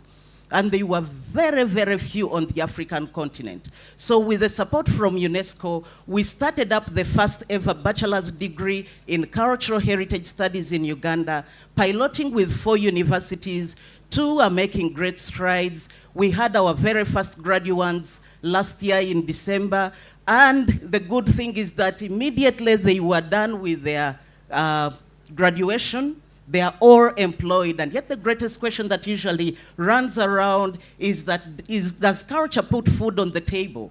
Can one eat it? And this is what we are there to try to prove to the people, that culture provides food and culture is who we are. Apart from heritage education, we do community museums support. We supported a number of community museums to start up. We currently have a cohort of more than around 27 community museums. We put them together to make their own force under the Uganda Community Museums Association. We've nurtured them and they are now independent on their own as a coalition. They are able to fundraise on their own. They are able to digitize, have websites, although we are still hosting those that are struggling to thrive. We also do protection of historical buildings, sites, and monuments. And in order to walk the talk, CCFU was able to set up the first ever railway museum in Uganda, which we are running and managing. It is in Jinja City. It is a tourist area. But this is to show people how you can even repurpose old buildings. We utilized one of the railway museum old structure constructed in 1902. And we have a museum there. The greatest clientele is the Ugandans themselves, schools that come to learn from the museum about the history of Uganda, the connections that we have as East Africa, because it is all about the Uganda-Kenya Railway Museum. We do have a number of activities also linking climate change and cultural heritage. We are currently the secretariat of the Climate Heritage Network, representing the African region. And for those who are interested in joining, please do join. But we also try to demonstrate, with the support from the British Cultural Protection Fund, the relationship and connectedness between culture and climate change. And with that, Stephanie, in 2023, we were recognized and given the Green Hearts Heroes Award in the UK as the best international project that links culture and climate change. Thank you, British Council, for getting us that honor. We also do culture and livelihood. We support especially indigenous ethnic minority communities to showcase their culture. They do crafts and we help them to add value, to use the digital spaces for selling. We do culture and human rights. We train state and non-state actors on what culture is, what is cultural heritage, and we support them to mainstream a culture in development approach in their development discourse at the district level, local council, and the different ministries. We do managing diversity. Obviously, as I've already told you, Uganda is multi-ethnic. There is a very big potential of civil unrest erupting, coming from the differences that we have because of culture. So we build the capacity of traditional leaders, district leaders, how to coexist peacefully and to ensure that the difference that we have makes us more stronger than dividing us. We also do rights of women and girls. How do we protect them from violence using the cultural approach? I was glad hearing my South African brother in the morning talking about Ubuntu. If we are real to our values, how can you speak about violence against women, yet you have the principle of Ubuntu as your cornerstone? So we try to use our structures, traditional structures, the values, principles, belief systems, norms, etc., to talk about the rights of women and how they can be protected. And finally, we also do culture and conservation of our endangered species, well knowing that our African culture is infused with our ecosystems. For example, in Uganda, most of our ethnicities are based on the clan system of governance. And each clan bears a symbol. a symbol which could be an animal or a plant. And as per the rules, you are not supposed to harm your symbol. You are mandated to protect it. And if at all I have, let's say, Queen as my friend, my totem is a rhino. I can't harm it. And neither Queen, do you promise to become a friend today? If she becomes a friend, she's not supposed to harm a rhino. I would hold her to account. She would have broken our blood pact. So culture and conservation are actually interlinked, and these are things we try to demonstrate and to do, to leave them and the likes. Thank you very much. We are part of the current British Cultural Protection Fund, still again demonstrating the connectedness between heritage sites and climate change effects. We set up a new museum as well to trigger discussions about that, and we have that. It was launched last year in November in the eastern part of Uganda. So briefly, that's the very many things that we do. Wow. Thank you very much to all the 4 panelists. Thank you so much. We've got so much time to interact and to kind of have a dialogue. I'm just going to abuse my position as the moderator. Just one question before I open to the audience. So we've been talking about, for all of you, I'll start with you, Beth, then I'll go to Fadu, and then Queen, and then Barbara. This whole idea of communities is coming out even from the morning sessions. We're talking about communities. What are these communities? And are we thinking of communities as homogeneous? Are they the same? How do you define your community from your online music production? And who are they? Are they similar? Do they have similar aspirations, or they're kind of heterogeneous? How you define a community from your own work and engagement with people online? In the online, I mean, each time an artist comes and says, I have a project, we always ask, is your fan base aware? Because for us, it does not make sense if you're just superficially building in the digital ecosystem, yet on the real ground, no one would actually appreciate what you're putting out there. So we encourage artists and anyone who is supporting the music endeavors to actually build real communities with real people, right? I mean, everything starts on TikTok and it will trend. But then, remember, there's about 100,000 tracks dropping, right? We have hashtags and things like that. So if you put out something today, there will be 100K already coming up in this week. So your connection might be lost in the digital space. So it's very important. And that's why you will see that the music business has so many streams to it. There's live, which is where you can actually build true connections. If you are an emerging artist in Nairobi, there's no reason why your aspiration right now is to play at the O2 Arena in the UK. Yet, Nairobi itself, you cannot even fill this amphitheater. So you start small, which is, do you have 50 people when you say, my track is ready, it's coming this Friday, July 25th, there will be diehard fans. I don't know how many of you have heard of the South Korean pop group BTS, right? BTS, whenever they would activate, if they say, today we are taking over the Jomo Kenyatta International Airport and we're doing a flash mob, their army would show up. And that is why they had something called BTS Army, right? If you show up and you're like, oh, this is my name, right? Achi fans or things like that, right? But then there's no one who's actually believing in what you're doing. It does not connect at the end of the day. Digital works with things called algorithm, and I know there's been a huge conversation about, is algorithm the new wave of colonialism? How do you use that to your advantage? And I think forward-thinking platforms like Spotify are now starting to say, what is the hyperlocal genres in Kenya and where are these artists? And I feel like there's an opportunity for, people who perform local language-driven music. Think Luo, Kalenjin. These are people who actually make real money on the Skiza platforms. But then when you come to the digital, it's very hard to sort of like get them. Which means, while we're saying algorithm is colonialism in its new form, we are also missing out, because if you're not part of that conversation, then where is your community? So you have to build in that sense, and you have to make real connections as you activate.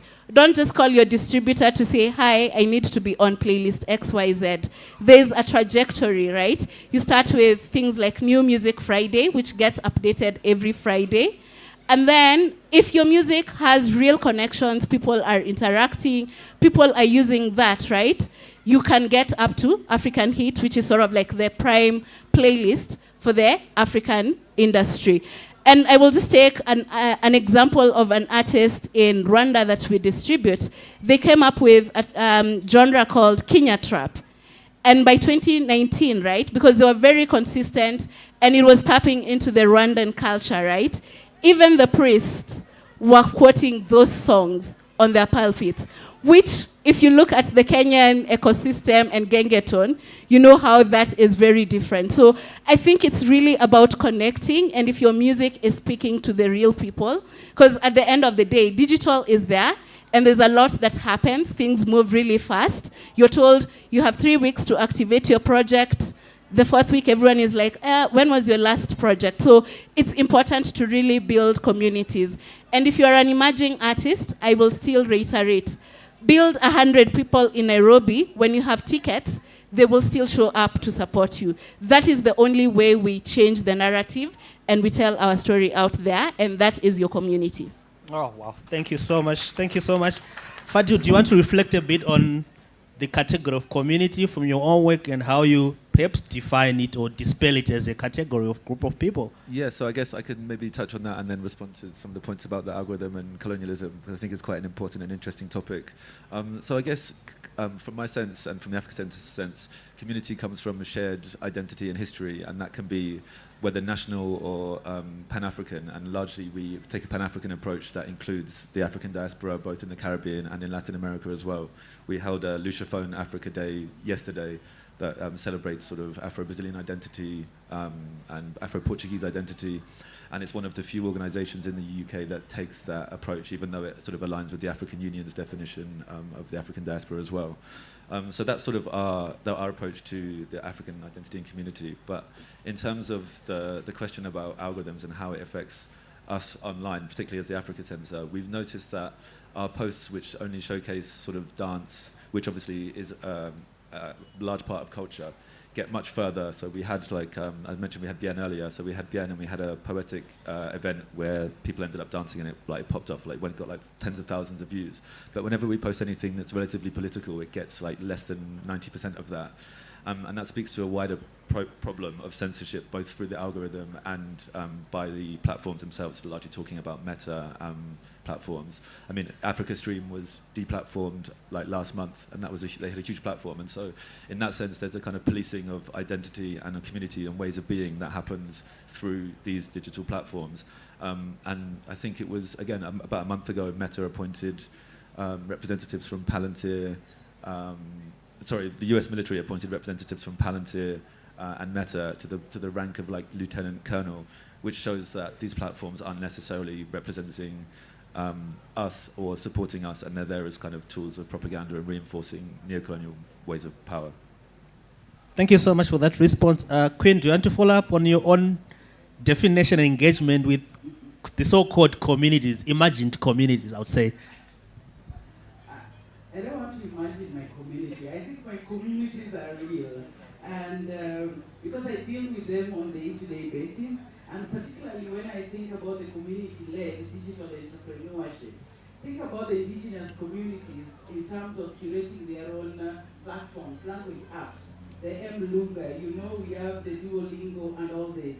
Sandra, my daughter, who is an IT guru, keeps on telling me, and she's in the crowd, and I'm not putting me on the spot. Those are my community. If young people can connect to the community to develop those apps, because our grandfathers don't know how to do the tech savvy component, but they have the story. So that's my community. The second community is these Kidawida people. You know, the Kidawida people who are perhaps listening to this, and I have to acknowledge them, you know. So the Kidawida people who are recording the traditional folk tales to share with the school children and diaspora families through a new YouTube channel or ebooks, and their efforts sparkles new digital, new digital revenue streams for the young people as well as the community. That's my community. When we have diaspora parents reported reading these storybooks to their children in the UK, in the US, then credit goes to the Dawida people, but also the young tech male and female who are actually putting it on the platform and getting a little revenue for them.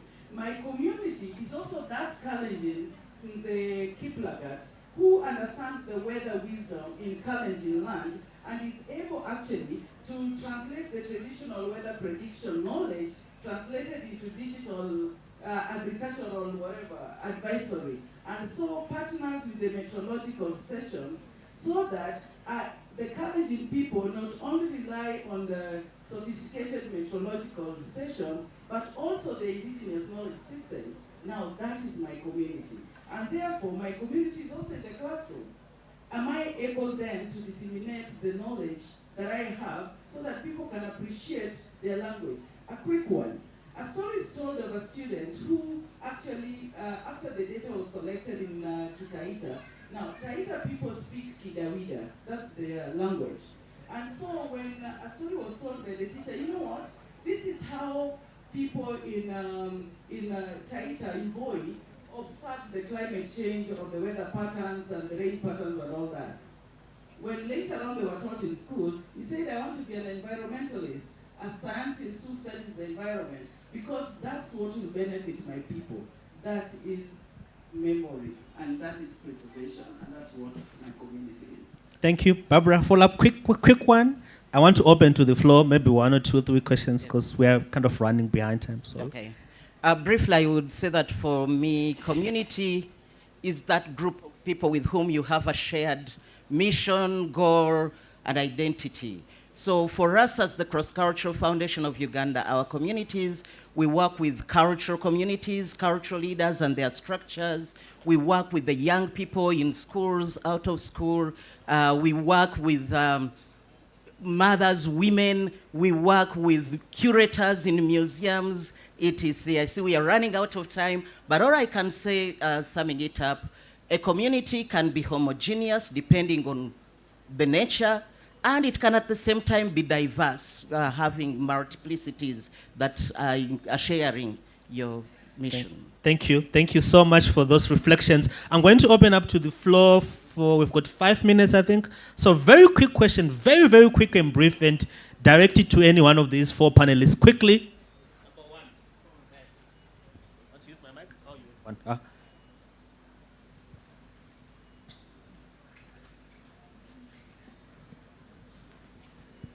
Okay, so thank you for your time and for sharing your different perspectives. I have a slightly controversial question around culture, and it's around industry plans. And we know that worldwide there is this tendency where it's been said that certain artists who don't promote like the black culture like positively are kind of supported by where the money is and kind of tend to promote these negative stereotypes around gun violence, around certain languages which actually, like within the community, like takes away from the conversations around inequality, around funds which will be going towards education and the real issue. So around centering it where the money is to promote like the real like culture that is like promoting the values that can help like the black communities, not just in Africa, but worldwide, get the support they need. How do you guys feel like that can be addressed to like fund the money? Like you talked about having like funds, even on TikTok, the algorithm. Like how do you support the artists that actually genuinely are doing things on ground to promote, positivity within the community? I don't know if my... Community. I think it's for you, Bev, quickly. If you want to reflect like quickly, 1 minute each or 50 seconds. I mean, the question of industry plans, which is a superficial artist will come and they will come at the end of the day with huge budgets, right? At the Orchard, when I started, right, even before you sign an artist, we would actually do background checks. And kid you not, if there appears any article where they have been involved in any sort of violence, we would never go through with the negotiations. So that is a stand that we take as the Orchard. Like, we would not support people who are, doing things that harm the community, right? At the end of the day, and this is usually a very hard conversation, tech has improved and everyone puts out music that is quality, right? For your music to travel, right? When we talk of merchandise, you will definitely need budgets to sort of like make sure that your fans are getting the merchandise that you have. So at the end of the day, there's lines where like finances and conversations at labels take very different trajectories. If you're a true artist hustling and your music, right, shows through the conversations that we're having, because we never just sign because we've seen you have 1 million followers on monthly Spotify listeners or things like that, or on YouTube you have 1,000 subscribers, right? There's always metrics. But at the end of the day, we have to come back to you and say, can we hear the music? Before we sign anyone else, we actually call you in for a meeting to actually understand what you are all about. Because with AI and what have you, you will definitely see that there are people who just build a profile.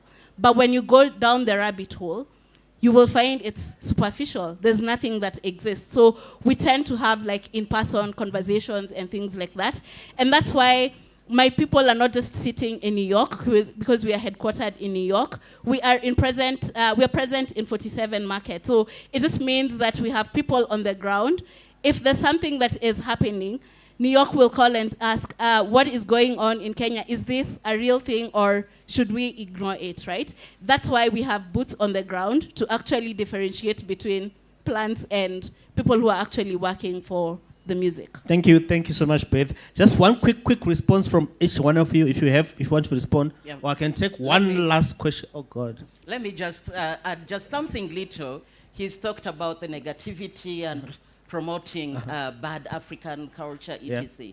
One thing that I would want us to know, and which is a big problem on the continent, is that our level of appreciating and utilizing, consuming our own culture is very limited. And it's not your problem, but it also stems from a number of other factors. Colonialism, colonial education, the nature of Western religion, all inclusive. But what is it that we can do to make sure that we actually begin priding in our own? We need to start telling the story of the hunted and what legacies do we want to leave? The good one, the bad one. So if the bad one is already there, why not focus on the good one so that we can show the good side of Africa, who we are, and then we display that. Thank you. Thank you very much. Can I take one last round? Yeah? Yes, can we get him? And there was another hand, I think, somewhere there. Just one last round collectively, and then we can wrap up this session. I don't know where. Yeah, there are a couple of, 1, 2, 3.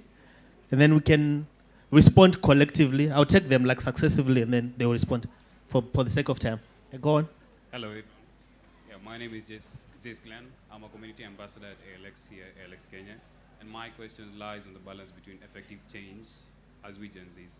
As culture has made us to who we are, and as the algorithm has given more and more of what we do like, because if you haven't realized, the algorithm gives you more and more to what you like, what you share, and what you repost.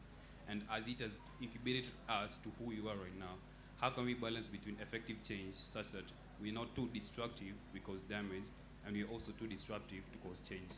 How do we intersect between the destructive part of it and the disruption part of it as culture has incubated us who we are right now? Because it feels like the government, and it's not like compelling, honestly. It's just a question between destruction and disruption.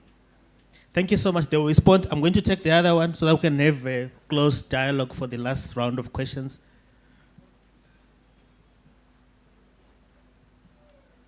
Hello, afternoon. My name is Momanya and I'm a music exec based in Nairobi. Mine is to just point out, how can we find the balance between product and people? Because through the heritage in the digital age, we can all accept that music is a big exporter of our language.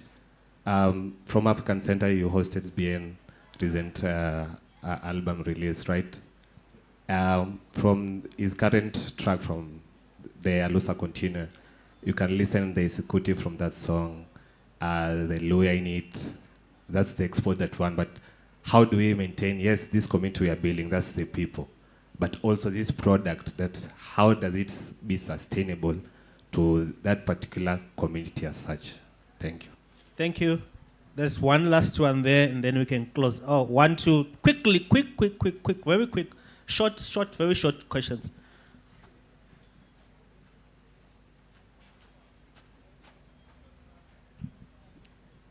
Good afternoon, everyone.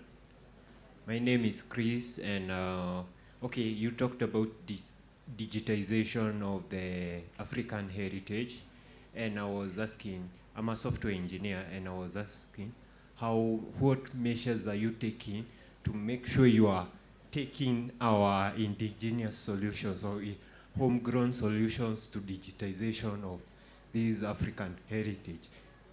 To point out on what the Kamba elder said, he didn't want to digitize his museum because he thought that now he's giving his museum to someone new, someone he doesn't know.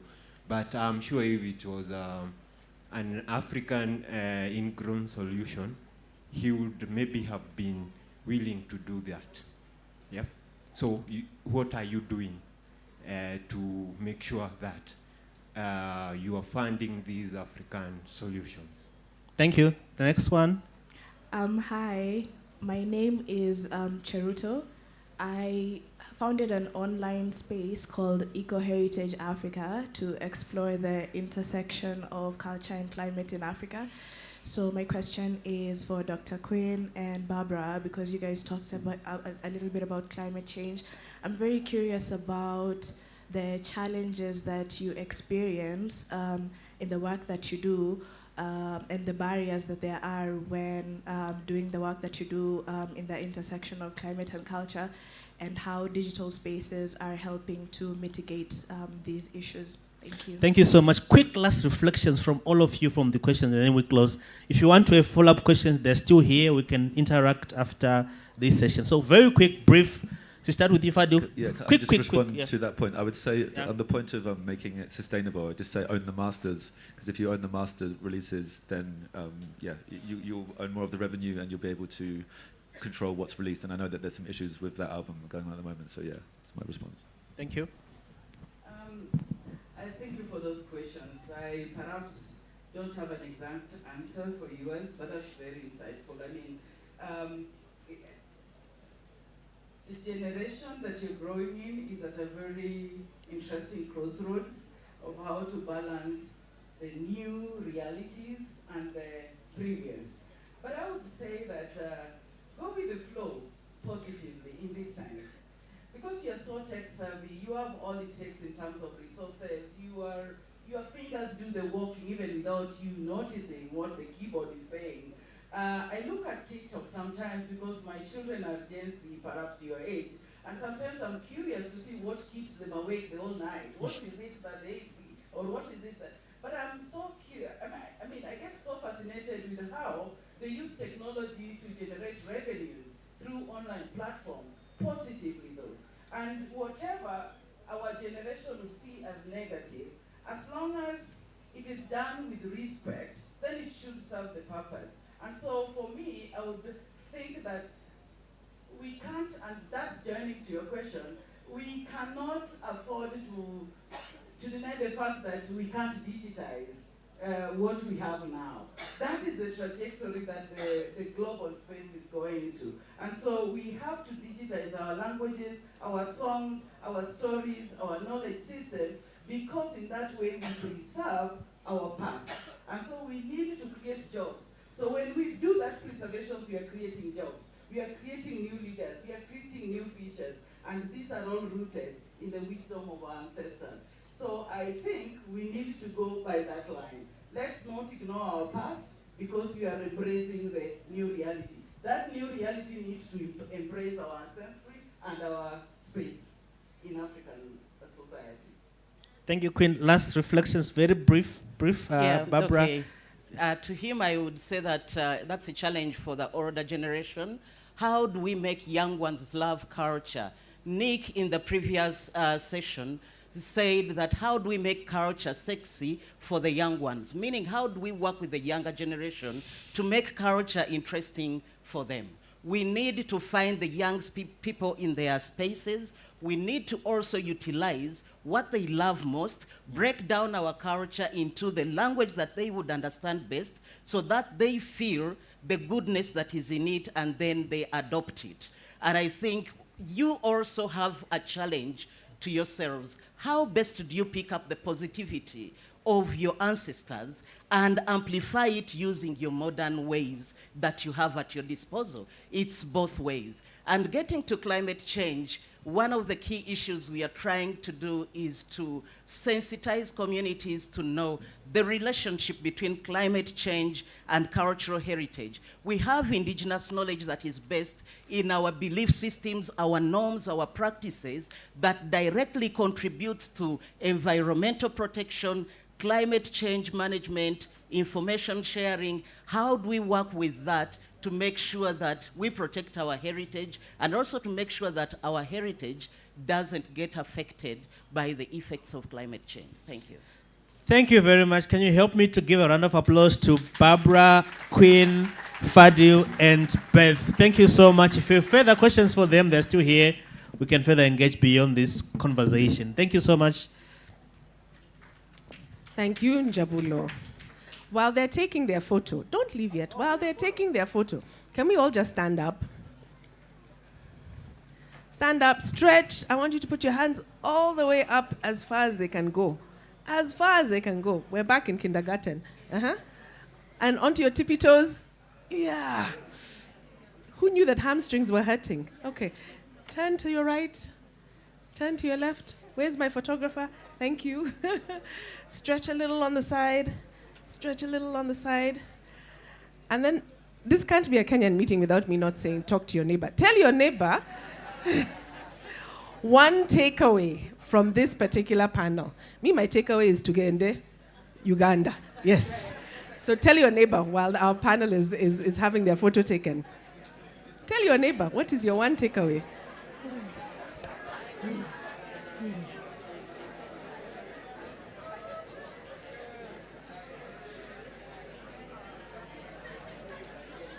Okay.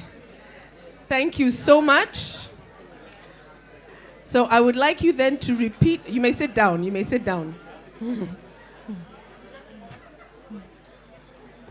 You may sit down. And while the next panel is coming up, you can tweet your neighbor's takeaway using the hashtag culture grows or culture grows. Thank you for the one person who was listening to me in the morning. Yes, 2025, you're most welcome. So our next and final panel of the day is a conversation. Dear museum, let's chat. And we've talked about the way that museums have been evolving over time.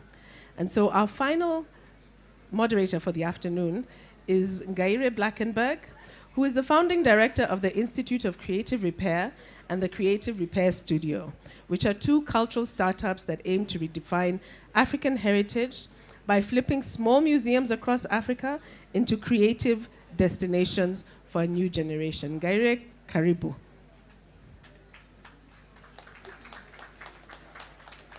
She's also a former director of the Smithsonian National Museum of African Art, where she led the museum's efforts to return the Benin bronzes in its collections back to their home in Nigeria. Welcome, Ngaire. Where do you want to sit? It's a fireside chat, so I brought my fan. But this isn't just about me, so I want to get my other two presenters to come and join, please. Come. So we're all together because this is a chat amongst the three of us, Emmaus and Adam.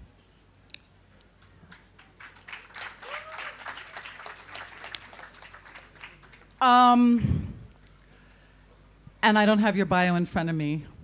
You guys have a program? Have you read the bio? Do you know these guys? You know them? So they're credible? We can have the convo. Okay, I'm glad that you stood up and got everyone to move around because I was going to do that. Okay, so I'm going to talk a little bit about my initiative now in 10 minutes only. And then we're going to have a chat, which will involve all of you. And from you, I need someone who can be taking notes because we can't do it because we're going to be talking. And who's going to be part of our conversation. So y'all have like 10 minutes to figure out who's going to be who and to get some courage. And then I'll grab the best person by my very superficial assessment. Okay, 10 minutes.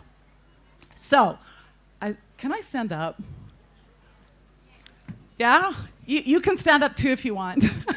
Whoever wants to stand up. All right.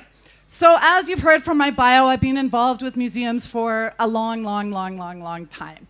I was a museum consultant, I was a museum director, I did some things, and it led me to the conclusion that we need new institutions. And we particularly need new institutions, or better institutions, on the continent. So I live in South Africa now, where I'm from. I spent a long time elsewhere, but I returned to Johannesburg 2 years ago. And I thought, okay, what am I going to do? I don't know what to do. How can I make a living? That part hasn't really worked out yet, but what is going to be interesting? And I decided to form a new organization called the Institute of Creative Repair. And we have developed a brand called A42, by the culture for the culture. And A42 stands for, I needed a name for this brand that wasn't in a language, because how many languages do we have on the continent? Anyone?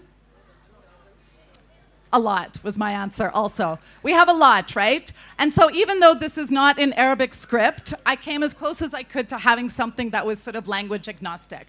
And it's based on the statistics that 42% of the world's youth will be in Africa by 2030. So Africa 42%. So you can see the little Instagram handle there. So I suggest that you guys follow us because that would be good. And so what's the idea of A42? A42 is mission, I guess, is to redefine heritage for a new generation. And we want to do that by transforming small museums, heritage sites, cultural villages, and artist-run centers across the continent through creativity. So working with artists, designers, makers, animators, filmmakers, poets, fashion designers, whatever. The idea is all that creative power can go into small museums, which tend to be like a bit boring and a bit irrelevant, and in many places very colonial, and completely transform them into something newer and funner. So right now we're busy gathering potential partners and people that we would like to collaborate with. So this is a little map of Africa. I hope I put the dots in the right place, of all the different people who have joined us on this crazy mission so far. So it's amazing young people from Senegal to Genanadal Mission in Cape Town, so from the top to the bottom. Around the east, we're a little sparse, so that's why I'm here today, is to find some good collaborators and co-conspirators, and a bunch of stuff in South Africa. And we're launching our A42 HQ in October this year, and a few other pop-ups, but we really want to try and do something differently. And so the main ways that we want to be different is this. All right, so A42 is a cultural community doing our heritage for ourselves. So I want to ask each and every one of you to join our community. So you can just follow us right now on Instagram. That's good enough for now. But the idea is we want to build people who share our values and share our ideas of impact. The thing's off. Membership and loyalty. So it's a membership organization, but we want it to be findable and accessible, and we want to use a proper CMS with that. So that's a whole bunch of tech words because it was digital in the heritage age, but we want to actually make it concrete that we start to develop a community. So everyone, one of the ideas I've had, and I'd love to get like feedback from all of you, is that you can pay a certain amount, like you're in our country club, so like, I don't know, 200 shillings or something like that. And from that, when you come, you can deduct from that drinks or merch or exhibitions or whatever, but you get a nice card, and then we join with others, and that means that if you want to go to somewhere else, another A42 member, you get like mad discounts and all of those good things. The other thing we want to focus on is redefining heritage experiences. We do not want to have a picture, an artifact, a really long label, a really long text panel, and it's just boring, all right? So we want to ask all of you creative people about how can we think about heritage differently? How can we think of heritage in a way that's African, that's interesting, that's moving, that's dynamic, that's about now or the past? And so all of those nice words, co-created, youth-focused, site-specific, interdisciplinary, immersive, inclusive, are all things that we're aiming to do. And those are all words until we start to illustrate them. So watch the space and I'll show you what you mean. But a lot of it is creating digital, multi-sensory environments that really speak to what our stories are. Research and production. Next week, for example, we're launching the second edition of the Mava Field School, where a bunch of creatives are going into the Mpopo province to research and learn from craft masters. So we have artists, Indigenous knowledge experts, scientists, etc. We have 4 craft masters who are going to teach them how to do the particular forms of craft, but they, in turn, will figure out ways of integrating those forms of craft in whatever they make, whether it's fashion, Gilmore, or whether it's pottery, whether it's music, whatever it is. And so that's a huge area. And how are we going to do all of this? So one of the big things that we're going to talk about soon is money and funding. And so I've realized on this journey that there isn't any, basically. And there's even less now than there ever has been. So this can't be a thing where we go to anyone. I'm anti-capitalist also, so I don't want to go to like venture capitalists who then control everything, plus the returns aren't good enough, all right? The big European countries are money is tied up for various reasons. The other foundations, there's not philanthropy here. So you know what? I'm like, we're not going to actually find a big bundle of money to fund this whole thing. We actually have to be self-funding. And so that's where our micro-resorts come in. Did you see what I did there? You got that? Micro-resorts. So we're inventing a vocabulary. So what that basically means is that anyone who comes to visit us is the investors in our project. If you buy a Coke, you're an investor in our project. If you stay at the accommodation, you're an investor in a project. If you buy a pair of fantastically branded socks, you are an investor in our project. We have to go back. That is not capitalist, that's sustainability. And frankly, I would rather be betrothed to all of you individuals than one really, really, really wealthy person, because concentration of wealth and all that. So the way our business model, which we've worked a lot on, is how can we generate enough revenue through stays, shopping, tasting, and learning to be able to cross-subsidize artistic practice, research and production, and all those good things that don't earn revenue. So that's our project. That's A42. Please follow us on Instagram. I haven't figured out X yet because of other things. But now, with my amazing co-artist panelists, we're going to do a little exercise where we are going to co-create together a museum. Okay. So the question is, with all of you, if you had a big wad of cash to build or transform an African museum of your dreams, what would you do? All right, so we don't want to hear any critique. You've all learned all the good lessons of today. We want to know, what would you do? Okay, so I'm going to start off with this question. Why would you do this? And for whom? So if you could do a museum, you don't have to call it a museum, you can call it whatever you want. Why would you do it, and for whom would you do it? I mean, I guess when I think about a museum, the first thing I think about is the word museum. Like, where does the word come from? I think it comes from ancient Greek, the word muse, meaning like something that inspires, I guess, an artwork or something to be made. So the first place I would start is maybe from that word and think about the museum as a place for people to come and be inspired. And then I would think about, who do I want to be inspired? Ultimately, maybe I'd start with myself, right? I'm a designer, I'm a product designer. The things that inspire me are other products, other things that have been made, why they've been made, who they've been made by. And then I try and maybe think about how they could be valid in the present day, but also potentially how they could be reimagined for the future. So if I was to start with this museum, I guess I would start with myself as a place for me to go and be inspired. And as a product designer, I imagine it would be a place where there are a lot of interesting products on display that could inspire me potentially. Yeah.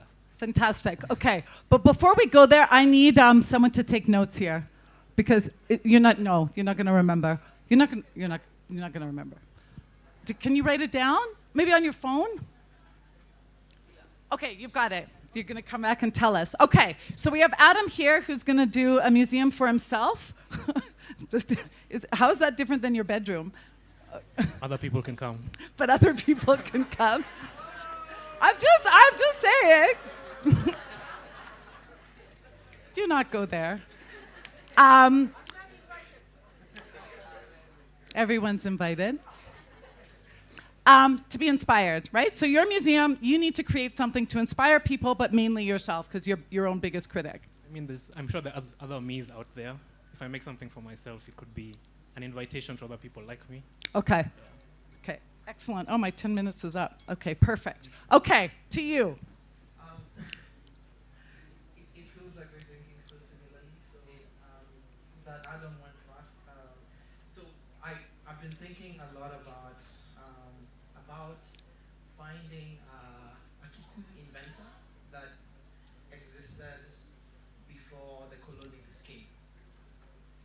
So I would also make a museum for myself, or a version of me, because I know there must have been one, because I've always thought of myself as an inventor, and it's so strange how my way of thinking is always associated with not from here. And so that's why I started thinking about a Kikuyu inventor, because I'm like, unless I was I'm an alien and I was dropped here randomly, then it must come from somewhere. So I would make a museum for people like me, for people who are curious, for people who would like to find knowledges.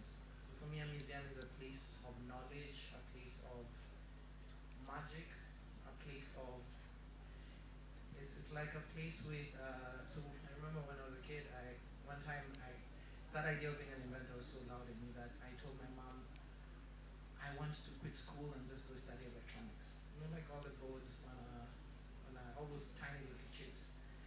And I just wanted to know how they work, to know how to play with them, to be able to make the things that were in my mind. So I feel like that's what a museum is for me. And so I'd like to make a museum for myself, so that a version of me from the future, or a version of people who think like me, can be able to access all the magic that exists today, can be able to access our thoughts, and so that they'd be like anchor points. Yeah. So it's like a place that almost validates who you are and what you're interested in. But you said Kikuyu heritage, so it shows that actually these things are not imported, that there's a long history of that. Yeah, so I mean, it's just, I wanted to be very direct. The guy from the Kamba Cultural Center was talking a lot about,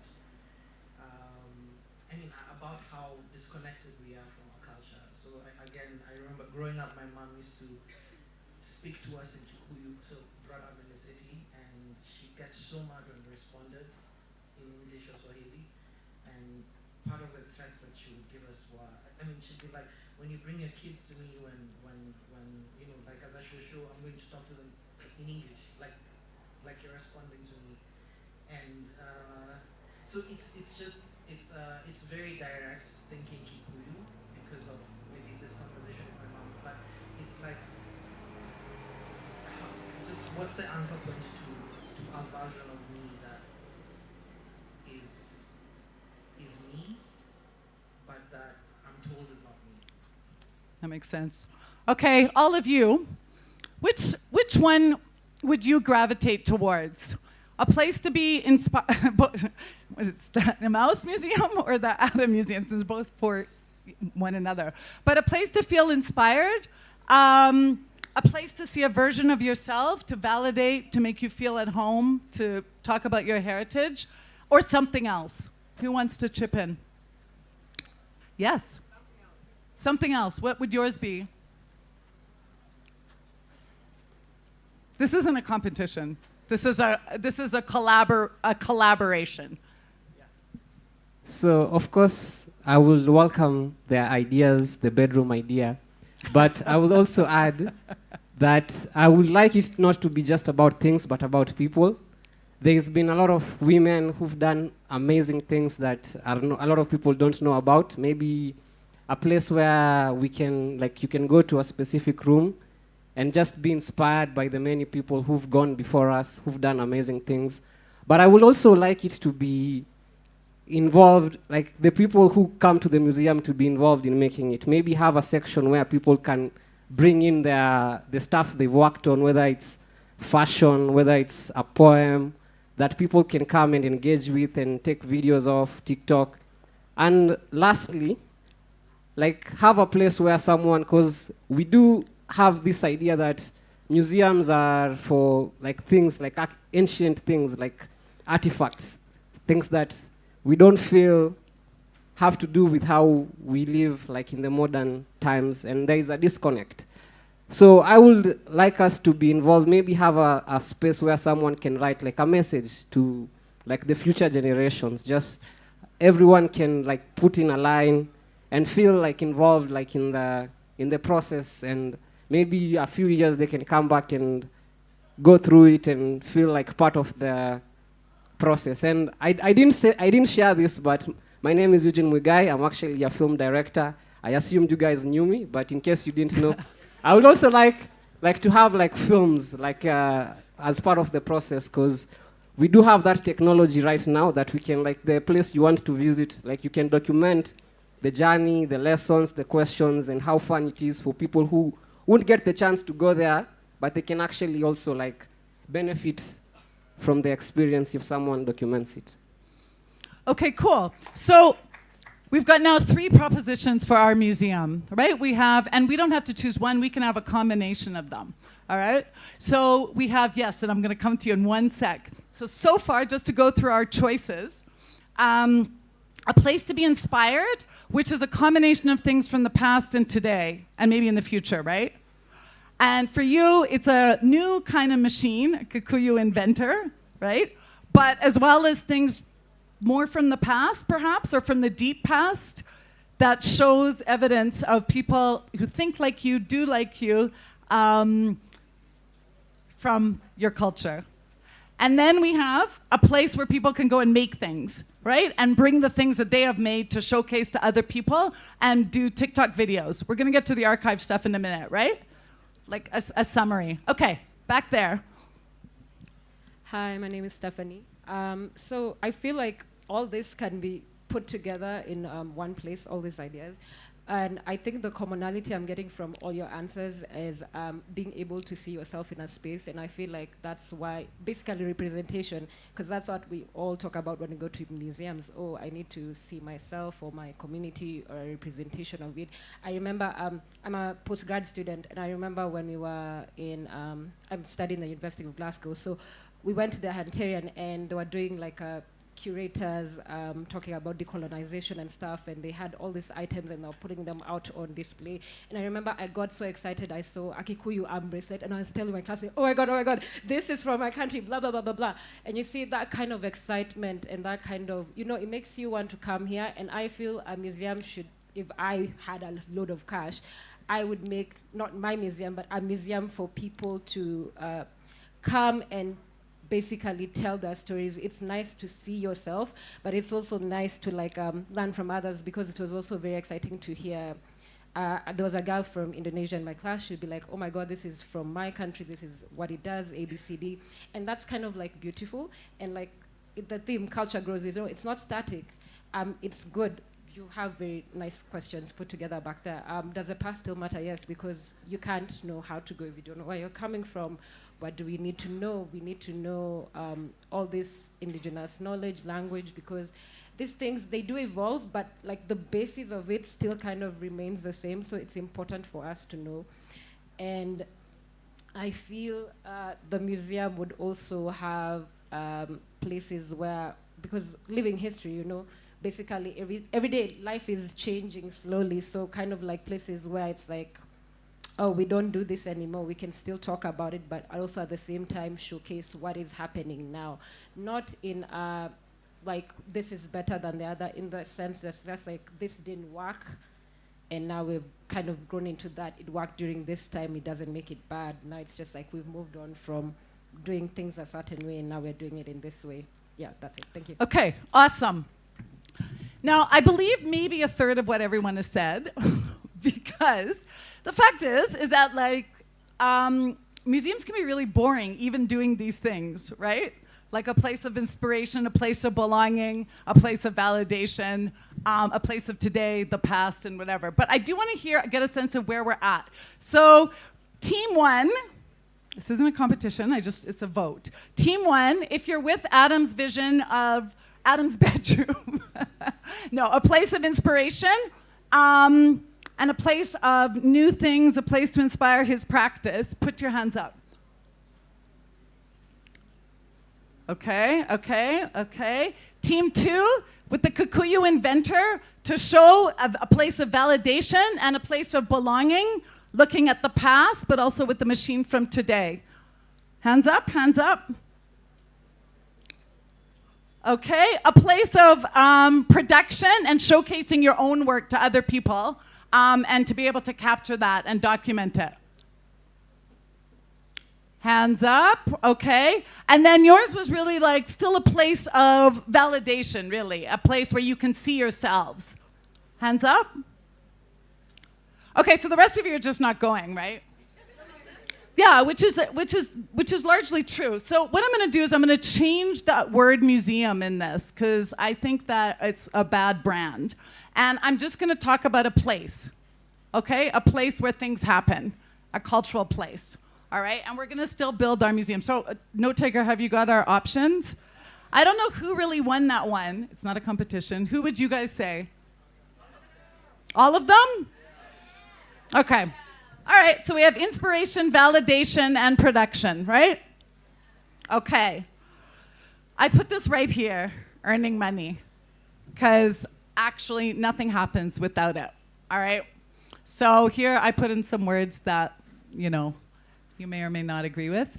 But I want to hear, if you had been given a wad of cash, but it's a finite wad of cash, it's going to run out, all right? How are you going to earn money?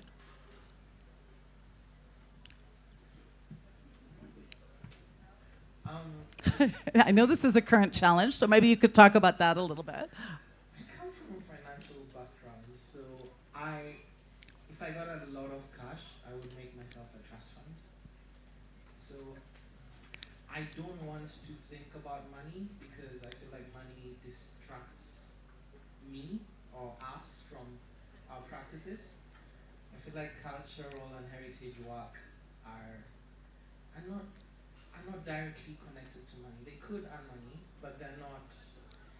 It's very sad if we force them to become money makers or to be things that bring money. So if I got a ton of money, I would put it in an endowment and just use the interest to run programming for culture. So I've thought about this a bit too much. So like I just thought of 100 million in Kenya at 12% interest. It's about 12 million in a year. So I can spend $1 million every month. And I can be like, if I don't want to spend $1 million every month, I can say 3 million, I'm going to commission a sculpture to commemorate like our times. Maybe that's year one. The next year, 3 million, I'm going to put a Mutanu in a museum. Yeah, so like it depends on how much that a lot is, but I could also get very anxious because it's going to run out, and you know, like I don't want to be forced to produce a product out of a lot of money, because not every product is. I mean, so products are tangible, but I feel like a lot of this work is intangible. You know, like just because I didn't make a Mutanu, I didn't build a physical museum, doesn't mean that I didn't have impact. It doesn't mean that we didn't have a fireside chat, like we didn't do something important. But yeah, so I would think about what's the most important things, and then how can I use this money to do the most important things. And the Mutanu thing that I was saying, why is a Mutanu not yet in a museum? Like for me, one of the very strange things about my observation of museums of today is that I feel like they just show old things. So in the first session I say that, yeah, I want to see that Kikuyu inventor. Like the old things are important, but is culture not evolving? You know, like culture grows, Njabulo talks about living cultures. So it's so strange if museums are not growing, if the things that are getting into museums, if our ideas today are not in museums and we're just thinking about old things, then so what does the future of museums look like if we're not documenting and archiving today? So I would like to divide the money into protecting and preserving the past, documenting today for the future, and imagining the future also. Like, how can we imagine the future? I think culture also influences the future. So if we're not using culture to imagine a future, then we're being driven by maybe capitalism or. Yeah, and we like that, right? So we're going to get a big wad of money and invest it wisely and live off the interest. If you don't get the biggest wad of money, and I think that you've done many things, we were talking about it before, that earn revenue, which I think are really interesting. What would you do as a few of them? I think for me the most immediate thing would be facilitating the possibility of this every day, because I feel like we make culture every day. I think about like modern day artists as anthropologists. You know, like we're documenting today. It's not just like beautiful aesthetic things that we can sell. We're thinking about the things that are invisible and how they're affecting us. And you know, like we're very. Sometimes it's like, you know, like you're being too emotional, but like this is also like a thing. It's just that it's intangible.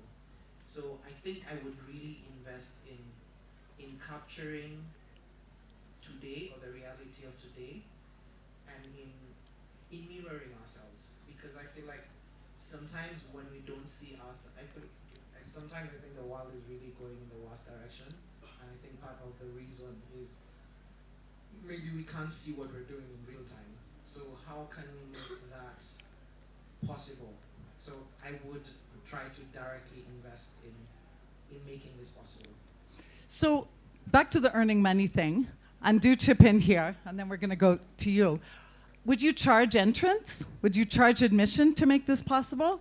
Because when I think about money, and the reason why I'm so into institutions, I'm a little bit older than most of you, and I was like a solo parent, and I raised 2 children, and there's school fees, and there's other things, and rent. And now I'm getting older. And so I often think like, okay, artists can't just be like young gig workers with no pension or no childcare or no anything for their whole lives, right? How do we actually get these sustainable sources of revenue? So when you think of like gatherings like all of this, would it be something where, like, because no one's making money here, would you be charging people that come in this space, or would you be selling stuff? Yeah, that's a very interesting question. So I feel like knowledge should be free. Like I feel like I know that so loudly inside. And back to all these AI conversations, or I feel like technology is never built by one person. It's built off the thoughts of very many people. And so I don't think we should sell or we should charge for things like this. But also I have worked in this field for a while, full time. So also we need to be able to make livings, you know, like we need to be able to also have families, or I don't know, like we need to be able to travel by ourselves without getting it paid for by institutions, or we need to be able to afford to be curious. So I think, again, a lot of the conversations from today, there's so many ways of exchange. Like for a very long time, I think I could have said I was a broke artist, but I can also argue that I'm very wealthy in very many ways. So if you need this water and I have it, and you need it to get something else, and then I tell you, for me to give you this water, you have to give me your phone. But your phone is attached to your hand like an Android, so you cannot give me your phone. So this condition that I create means that we never move forward. So there's a lot of how I know I have survived, and I think a lot of creatives in Nairobi survive is through value exchange and trading. So and I think this is also how African communities lead. So if we all value this, and if we all contribute to this, then we don't need to charge each other. And then we can also, as a community, collectively make things that we can sell, or we can trade to get the things that we don't have. I know barter trade is like supposedly an old system, but like, why do I need to go to that person to get their money, to come to you to get the thing that you have, and you want my thing? So it's like your phone and my water. So why do we need to go to that party person to get their money so that we can trade the things that we already have? And I mean, yeah, money is really great because you can't pay a landlord without it. But I feel like if my landlord could be paid without money, I'd not be anxious, because with everyone else I can trade like this. So nice, very nice. So your museum is a museum of barter, right? You're bartering for food, you're bartering for art, you're bartering for programs, for music, for everything. Excellent. You? How would you earn money in your museum? It's a good question. I think, yeah, we've gone from a museum to what Amos is describing as like a utopia almost, right? Where we can all live together in harmony, which is, I would like that. I think that's what I would like. Let me start there. That's like the ultimate vision. But if we're sitting in this, I guess, fiction that we're creating of being given like a huge wad of cash, I think I would start with the infrastructure. Because I think sometimes I think of the museum as infrastructure, especially if we think about now this museum, like Amos said, like this space could host any number of things. It doesn't have to be a culture growth forum. It could be a music performance. It could be a dinner. So I think investing in like that kind of infrastructure where multiple people can come and do whatever it is they need to do. But I guess, yeah, the starting point or the way we got that fat wad of cash, I would imagine would be me like saying, I have this vision. And then after that happens, now you can open it up to the rest of the people. But I think a lot But isn't that, sorry to interrupt you, sorry, I'm just going to nudge you a little bit. You both are really fast to spend money. So infrastructure and spending money. How would you earn money? How would you bring the money in? I guess I'm trying to think about like what do you have first to be able to earn money? So that's the first thing, is like you have space. Yeah. Oh, but maybe I would even question it further of like, what do you need the money for, right? It's like you need the money to support people at the end of the day. So if you have space, if you have, I guess you can think about what people need at a base level. People need water, people need food, people need, I guess, a space to gather. Let's assume those are like the three things people need. If you provide people with all those things, what do you need the money for? So I guess that would be my question. All right. What do we think about this? It sounds like a similar utopia. Anyone else? How would you earn money? No, we're going to go to someone new. Yeah, back there. Who's got the...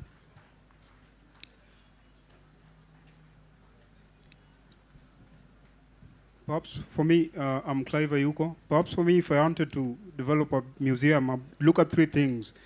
One would be impact. Number two would be reach. Number three would be using the least cost of money to actually set this up. And I can actually do this using the model that Uber has, the model that A and B has. Maybe have a personal museum in your house, a virtual personal museum in your house, and maybe have it in the form of maybe a subscription. You pay it like DSTV. So for me, that's basically how I'm thinking about this. So scalability and maybe reach, using that agency to actually reach more people and maybe make a lot of money and maybe use also a lot of money in terms of the capital used. Thank you. Great. Subscription model. All right. So we've got a subscription where people sign up. How many of you would pay for a subscription to this amazing place that we're creating together? Yeah? Good. Like how much would you pay? Like how much a month? Huh? That's a very good question. All right, we'll go back to that. But you guys would pay for a subscription. Who has subscriptions to other things here? What have you subscribed to?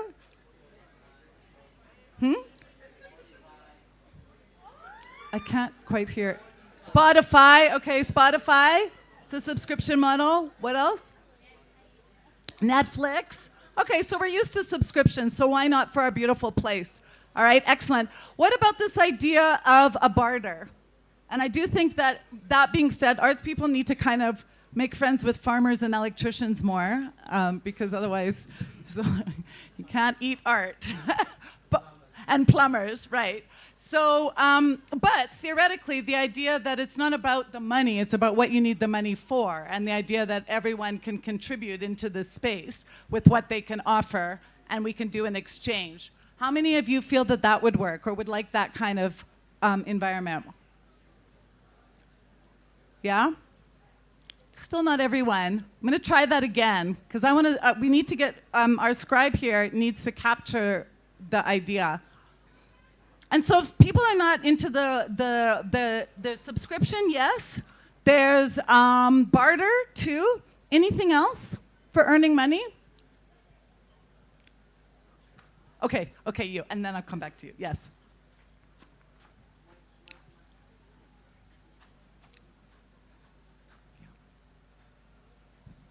Okay, so my name is Brian. I'm a data analyst, and this is what I do to make money for the museums. I'd go with his idea for the Kikuyu inventions because I feel the African culture isn't captured enough, and I'll digitize it and create YouTube channels for generating incomes for my museums, that is recording everything that is going on in there. The artists, we record them, upload their videos on our channels, that is the digital channels like YouTube, like the Twitch platforms. We are not going to spend much we are just going to get the camera to get the content online. Then we struggle to get the subscribers to our platform, and we'll be earning. So I'm with my brother right there. Fantastic. Subscription. All right. I think I think me and Adam got stuck on what's the money for, and I think that's a very important question. And the other reason why I have a lot of ideas on earning money, but the other reason that I don't want to push them is because when you move flexibly across, I don't know, like statuses and spaces, you realize that not everyone has access to money. And so from the first phase, the first thing I said, I wanted my museum to be accessible to all, like it's a place of identity. So it would be so sad for some people to not be able to afford to access anchor points to their identity. So I think it's back to again, knowledge cannot be sold. So I think we should not restrict people to certain things. I think also culture and heritage should not be for sale. So we should not restrict people, and we can create other things that are not mandatory. So you can see yourself in the mirror, but maybe you can't carry the mirror home. So we can sell mirrors, but then we can give you access to all the images and all the reflections. And it's possible to sell a lot of things, but I'm just back to what you said at the beginning. Money is very scarce, so let's not have it interfere with our practices further than it already is. Can we find other alternatives? And can we use, money is my last resort. Money is what I used to trade with people outside my community. But if me and you can sit here and exchange, then yeah, but I know butter is also like a bit complicated.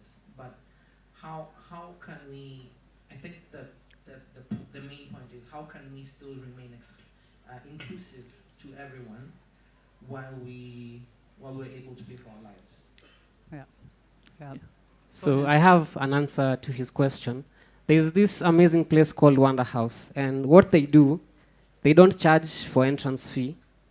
but we know different people have different levels of income. But if you feel like you want to donate something because you value what they do and the space they've offered, you can donate something at the end if you have it. It's not like, like they are judging you if you don't donate. But because there are people who might be interested in this space that have that money, and they can, because you do have bills you need to pay at the end of the day. You have electricity, you have people, you have security. So that's one way to get income. And in my model, it's like co-creation. So in co-creation, there's people who can be invited to the events, and food, snacks, small things, if they can buy it, yeah, that can also, like, small things like that can help to generate income as well. And lastly, I will say that having like such a space to be interactive, because the problem with the old models of like how museums are, you don't get to interact with them. You just see them, like you see this is a weapon that was invented in 1404 by this specific tribe. You can't touch it, you can't feel it, you can't, like it's almost like you're seeing it online. Like it's almost virtual, but you're there physically. So like take advantage of like being there presently. Maybe have like certain artifacts where people can actually, like you can wear these clothes, like a warrior's clothes, take pictures on TikTok, and again have like a small like amount. You can donate something if you feel, again, you are able to support what we are doing and the space we are trying to create this utopia. Because we do live in a capitalistic society where the people we are co-creating with might want to have food at the end of the day. So thinking, where does the money go? Why do I need the money? So the people who've provided like their skills, and we can have something like to appreciate them for their work. But just one question. So if you have an option to donate or to go in for free, which one, who goes in for free? Who donates? Good. All right, but I think you raise a great point, right? Because it depends on what's inside. Like our colleague over there said, what is the subscription for? What is the experience? Because if it's boring, you don't want to pay for it. But if it's interesting, you might pay for it. And if you feel involved in it, you might want to barter with it, right? You really want to, should I go? Okay, you go.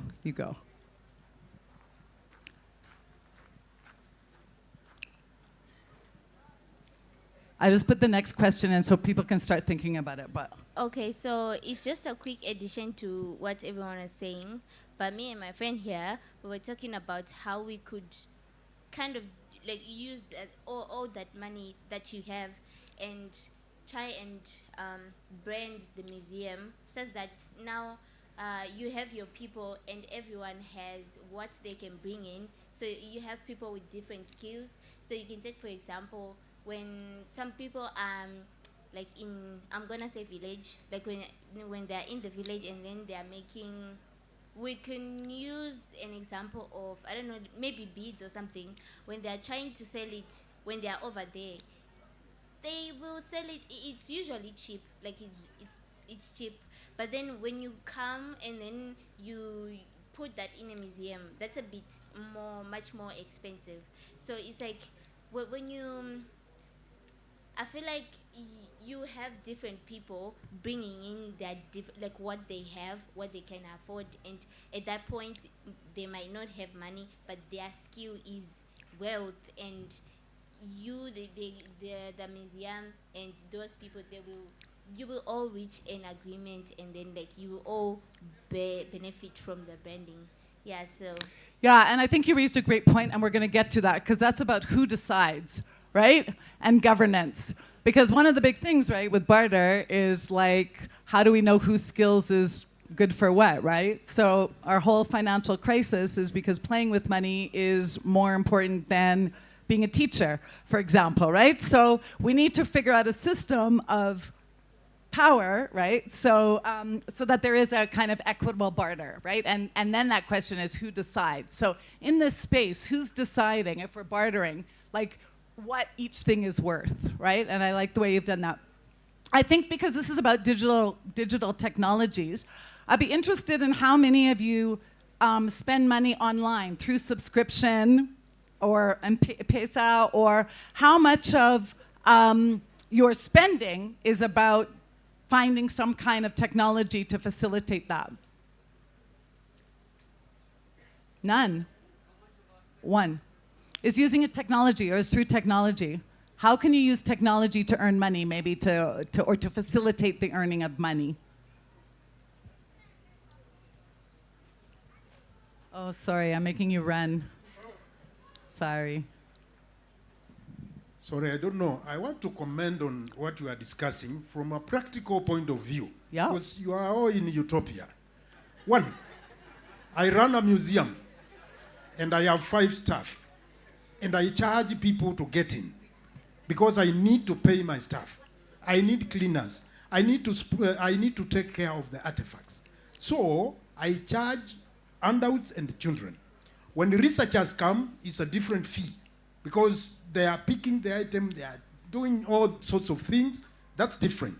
When movie makers come, because we have hosted DSTV when they were shooting a movie, oh, they paid big. Because who has the artifacts anyway? Who will give you a free artifact? You know, I've always differed with scholars. They come there, they tell me, no, we can't buy knowledge. Then I tell them, you want me to call a villager to sit here without lunch, talk to you, the whole day, they go back on foot. What sort of thinking is that? Can't work. Number 2, in the museum also, we also have paid subscriptions on YouTube and TikTok. People have subscribed because they know what I release is good content. Because I will document Kamba rituals, Kamba rites, and everything. So the subscribers pay for that. So money is important because we have got staff, we have got things to do, we have to take care of those artifacts. We pay for CCTV, we pay for what? We pay for all sorts of things. Besides, we tried telling people they can come in the museum for free. And they were very destructive. So that one we stopped. Everybody, when they write to me, they ask, how much is it to get in the museum? They know you cannot put those things there for free. Even National Museum, they are the people supposed to allow you for free because they are subsidized by the government. But it's not free. So please, we are not selling knowledge. And when we charge, this money goes to those who are practitioners. Like these women, when they come to do a dance, and then I charge, and then I pay them, they have a reason to preserve that culture because they are getting something from it. And so we need to run it like a quasi-business model so that it can work. So please stop these theories of free things. They won't work in this country. Thank you. Okay. So I just want to invite anyone to push back on that a little bit.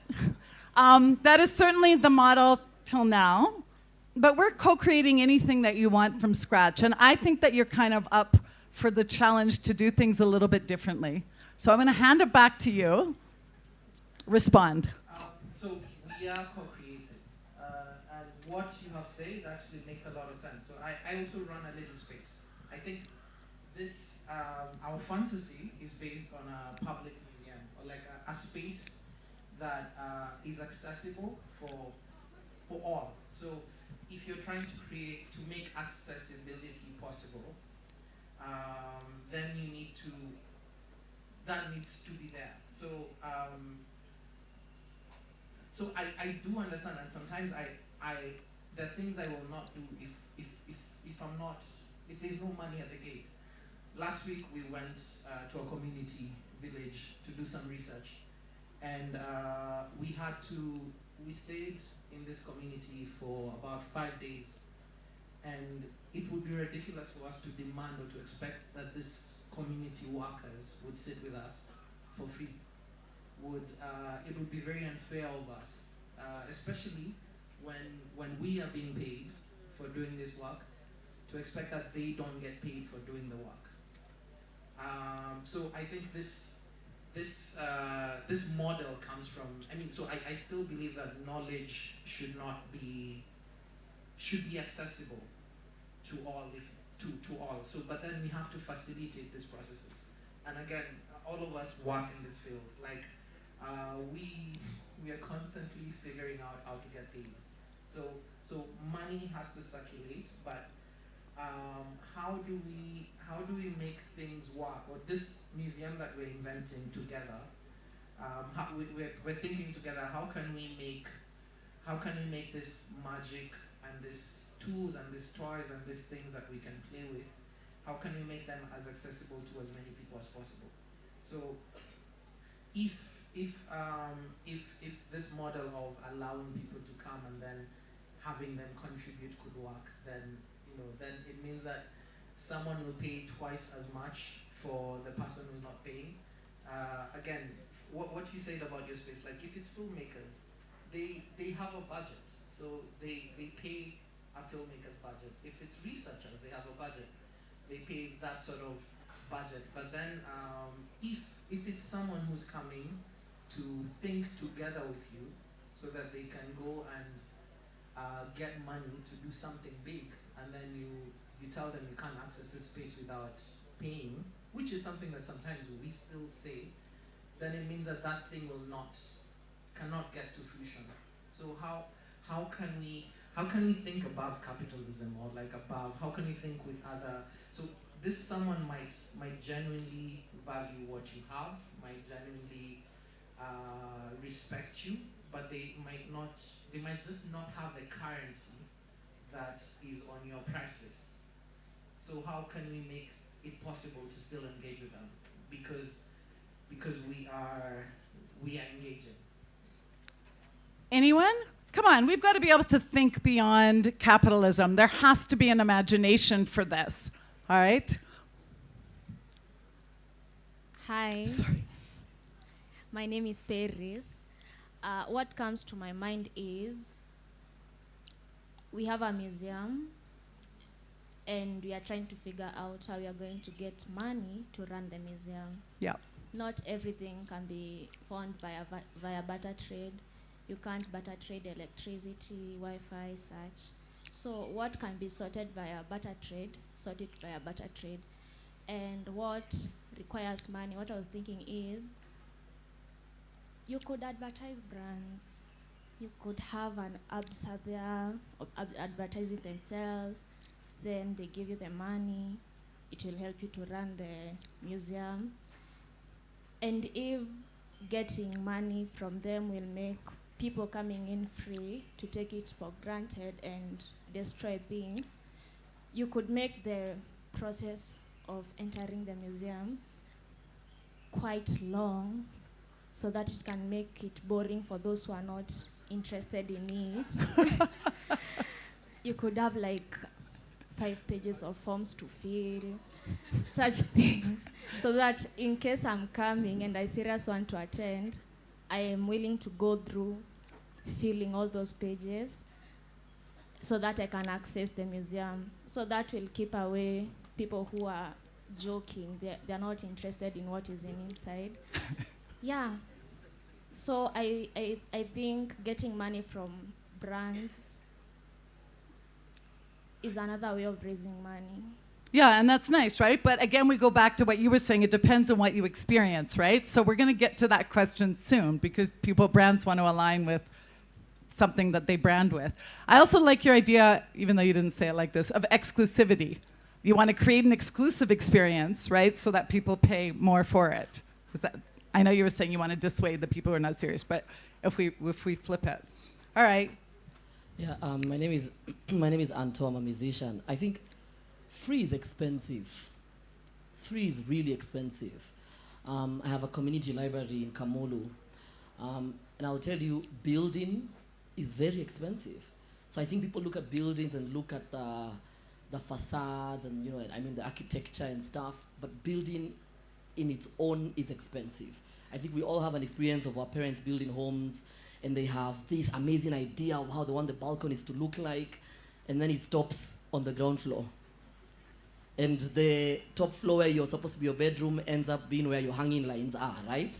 Because it's quite an expensive venture, and we're talking about people who have salaries, who've got other ways of making money. So I think free is expensive, but also, for me, I just want to be a devil's advocate and and really put it out there. Why is it that when it comes to sort of whether it's African culture or heritage, that we are so quick to sort of tag the thing of it can be free when it comes to us? And I think this also explains the reason why colonialists felt it was easy for them to pick our masks, devoid of the experiences around the masks, and go with them. Because we make our stuff so free that it's just devoid of the hard work, of the sweat, of the people behind that stuff. So I get the idea of, yes, we can think of this utopia and whatever, but also my other point is we have to look at the realities of how things are. Me saying that I'm building a community library, I have like Tika here who will give me crayons and pencils and stuff because they're like, you know what, let's support this guy. Why? Because maybe at that point money isn't, is not available. But for me, although I'm doing something for the kids, I'm choosing food over the crayons. Because I'm like, yes, I want these kids to crayon, but so me, I now sleep hungry. So there's also that. We have to also be realistic about what's happening. I like the idea of paying it forward. One of the things, one of the issues we have, for example, just with the library, is we're in an area where the parents are like, the kid is paying 50 shillings for a library, for what? Can they go back and wash the dishes? What is that supposed to do? But I understand the need and the importance of what it can do to them. So there are parents who are a bit well off, who will anonymously pay, for example, 1,000 shillings, and it means that I can have 20 kids who can be able to come to the community library. And so it's been paid forward. But also, just, on a light note, the first question was if you had loads of money, right? I just want to know, why did you guys go broke? Because you had a lot of money. What happened to this money? You guys had and also just to contradict a mouse, there was this idea of, you don't have a lot of money, da, da, da. But the first thing you did was started spending the money. But you said that, to you, the idea of money, of capitalism, da, da, da. But when you got the money, the first thing was started splurging. I want the facade to look like this. I want areas where we'll get all these artifacts from Kitui. And also, again, to contradict you, when you said Kikuyu, Kikuyu who? Inventor. I think coming from your tribe, the first thing Kikuyus invented was money. So I'm so confused as to why that is the last thing you want to deal with. Okay, so in fairness to a mouse, he did say the first thing he was going to do is invest it, do an endowment and live off the interest, right? And Adam here built a building, assuming all the way to the top, and now he's blown all his money, to your point. I said infrastructure, I didn't say building. Yeah, okay, infrastructure, you're right. You're very right. My next question. He's going to build the infrastructure first, and you're going to do an endowment, all right? So they haven't just blown it, but at some point the money's now run out, which is what he said, and then we talked about how are we going to earn it. So one more question on this. Behind you, was it you? Yeah. Okay. My name is Henry, and I'm an artist. To my side, what I will do to get a very good museum, I know how I will make the freedom fighters. The statue of freedom fighters, Tetani Kimati, Jomo Kenyatta, Porongei, all of those who even Kwame Nkrumah. If I would put their statues there, I know I will go and click on the map of Google. Here I'm found in my museum is here. So people all over will come to the place. Even they will bring, I know they will bring, because I will be writing a story about them. They will bring their children, or the pupils, students will come to know who are these freedom fighters, what they did, what they are. Like, you see, like the Timothy, he has made like he was a Rasta man. Many people are like copying him. People will come and they will pay me. Even the students who will come, they will be paying. Those people, even tourists, would like to know which is this place where the freedom fighters are. They will come there and they will come to pay. When they reach, I'll ask them money. I will line up where is how much, seeing every place, everything, and any flyer they may take, I'll ask you for money. Okay, but the challenge there, right, I'm just going to say, and then we're going to go to the last, we have 10 minutes, okay? If you're a subscription model, what are you going to do the next month? Okay, that's it. I'll just leave it there, right? So if we're subscribing for new stuff every month, then what are we going to do, right? I'm going to skip through site and location, unless either of you have something passionate to say. What would be, well, I think you have an idea, and you also have an idea. So very quickly, where would this be, and what would it be, physically? Actually, I'm going to go to you first. Sorry, then. I guess where depends, right? I like the idea of the city, because people are already gathered there. I like the idea of playing with places that people already go. So I think, I don't know where exactly it would be, but it'd be a place that people are already going. Like a mall? Oh. Yeah, potentially. But then it sits now with this idea of how do you put something anti-capitalist in a building that is so capitalist, which is, the big question. But this would be the ideal. But tell us a bit about your experience with that. Oh, the reason this is being mentioned is because I and Emmaus volunteer at an art space called Muku, which is currently in the basement of a mall. And as much as I guess we're sitting with this utopian idea that you might not have to pay rent, but I imagine if you had a fat wad of cash, you could literally buy the space and then you wouldn't have to pay rent. And then I think the idea of food is something that needs to be discussed, because even when you talk about needing 5 staff, the main reason that the 5 staff need to be paid is because they need to eat. And you also said something interesting, which is that you can't eat art, but what if the food was art? And there's an interesting idea there around, what if you owned the space?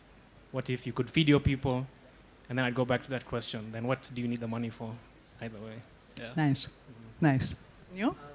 So I think let me start by saying, just because we're saying, I think we're thinking a lot we're thinking about a public museum. We're thinking about a place for the people. And just because the people are not paying for it doesn't mean that it doesn't cost. So the people who work here have to be paid. Or how do you expect me and Adam to live? How do you expect us to pay our rent? If we have, do you imagine, maybe if we want to have kids, how do we take our kids to school? So we are thinking about kids being able to access all the knowledge and all the magic that we have seen and that we have access. So that's why we're it would be great if it could be accessible to everyone. And there would not be a barrier money or whatever else a barrier could be that would stop people from accessing it. But you can't, in this little thought experiment, this is all you. You've created this. So you've created it, you've decided to make it accessible. Yes. You've decided to make it free. You've decided to make it in the city. So for me yeah. About exactly that. Yeah. Accessibility. Because if I got land somewhere in somewhere in Karen, the Hatu place, I think there's a place that my Hatus don't go to. So I got land there for free. So it's a very bougie place, it's a very amazing place. Actually, if I ticketed there, I would get money because all the people who live around there can afford to pay. But would that museum be accessible to the people or to everyone or to the people that we want to reach? And I like this idea of A42. So accessibility. Where is a place because you talked about having a Matuta museum. Yeah, so Mutatu. Mutatu, sorry. I was thinking about a Mutatu and why a Mutatu is not in a museum. I was thinking about a museum on wheels, a museum that can move to the people, a museum that can be seen by as many people as possible. So would you guys take a Mutatu museum to where you had to go and pay for it? Yeah? So if it was taking you to a university or the mall or wherever you need to go, you would call the Mutatu Museum and you would pay your fee to that. And would you pay more than a normal Mutatu? Great idea. All right. We talked about spending money. And I think this is very interesting because money is what do I say? Budgets are moral documents. How we choose to spend money tells a lot about what we value in a place, right? So I could only figure out how to do 3 categories in this diagram, which is why there's only 3 areas here. But would you spend money on people, on staff, on programs, on the building, on taking care of things, on research? What would be the number one thing you would spend money on? What percentage? Yeah. Okay, I wanted to make the argument that all of these categories involve people. Yeah. So ultimately, 100% of the money is for people. Like your people doing research, like it's the staff. Like who's maintaining the space, it's people. So ultimately, like all the budget is going to people. It's true, but you can choose whether it goes to 5 people who work at your museum, which is staff, or it goes to programs with benefits like 500 people. So would you spend money on the 5 people in the museum, or would you spend money on the program, for example, the crayons, for example, or whatever, for like the 100 people? Theoretically. Theoretically what? The 5 people staff? No, I guess it would depend on me. So I guess if it was me. Yeah, this is your museum. Yeah. But you're the only one. It's your bedroom, so. Literally, yeah. But, so it's well kitted out. So I'd imagine this museum would have an agenda, which is my agenda. Yeah. And then if the agenda is to put certain things in the museum and ensure that there's a certain programming, then the priority would be on that. Not the people. Because the people are running the programming, no? So it's to take care of the people running the programming. Yeah, but you know, you do have a balance between salaries and the program costs, right? As anyone who's ever managed a grant can attest to, right? Yeah, we're going into the brass tacks here fully. Yeah. Okay, I want to finish with this, which is what is the experience? Because I think we did agree on things like the Mutanu and the subscription and the admission tickets, more or less, right? Are we sort of okay with that? And paying for other people so that it's free for other people? Paying it forward? But what would you pay for? What is the kind of experience that you would pay for?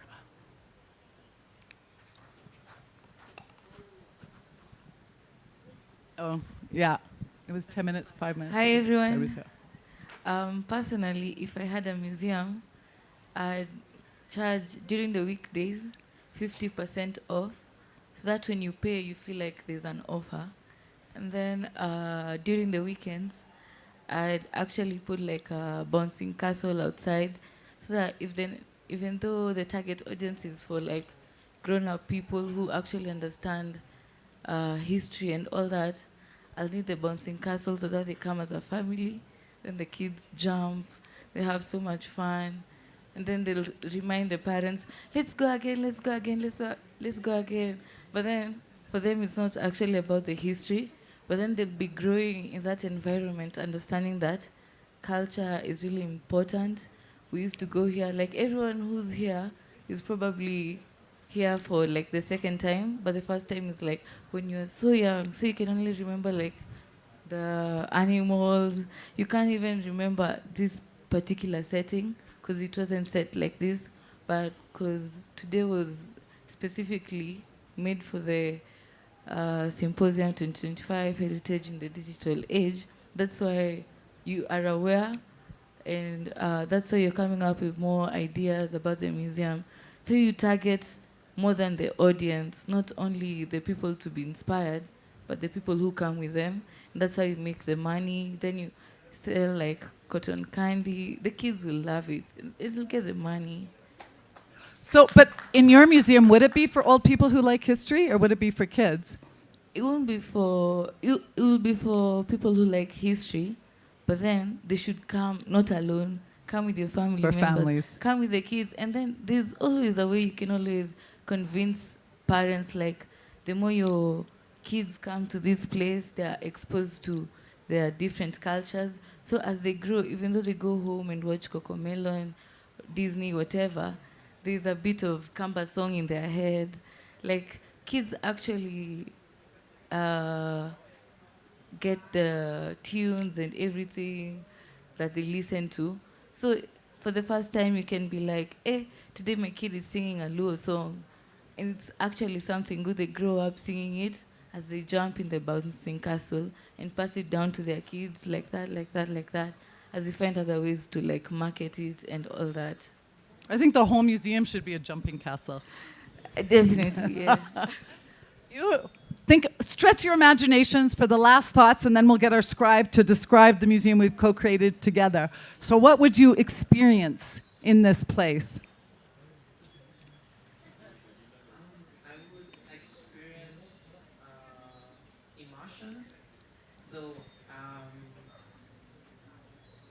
Entering the museum would be like teleporting through periods of time and through knowledges. It would be like having a hoverboard inside Adam's head and just seeing all the designs that he has and he thinks about.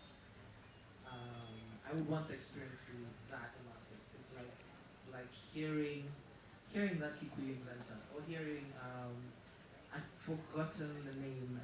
There's someone who I mean, we know of the story of someone who dreamt of a snake coming, what's her name? Yeah, okay, there are many people who had the same dream, but imagine like experiencing that dream and then seeing the snake become a railway or, as immersive as possible. I would use all forms of technology to... And everyone on a hoverboard. Yeah. Fantastic. I think I'd want people to experience ease. I think a place to just come and be is like a rare thing, especially in the city. So as much as I have lots of ideas for things to make and to put in this space, I think those would be ideally to facilitate the making of the space. But if somebody entered the space, it should be optional as to whether to engage with it or to just like take a moment to be by yourself. So yeah, I think ease. Beds? It's in your bedroom. Ease. But seats, beds, a carpet. What would ease look like for you? I like the idea of a bench. Yeah, because I think of going to the park and sitting on a bench and taking a quiet moment to yourself. Yeah. Nice. And then if you want to engage with the work around you, like it shouldn't be in your face. It should be a choice for you to Go and engage see with it. it. Yeah. Mm. All right, Mr. Scribe. What is the place that we've co-created together?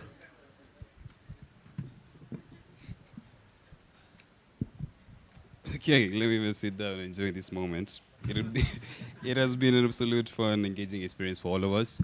And I think the museum that we actually created, everyone will live here with a museum. And I'll show you why.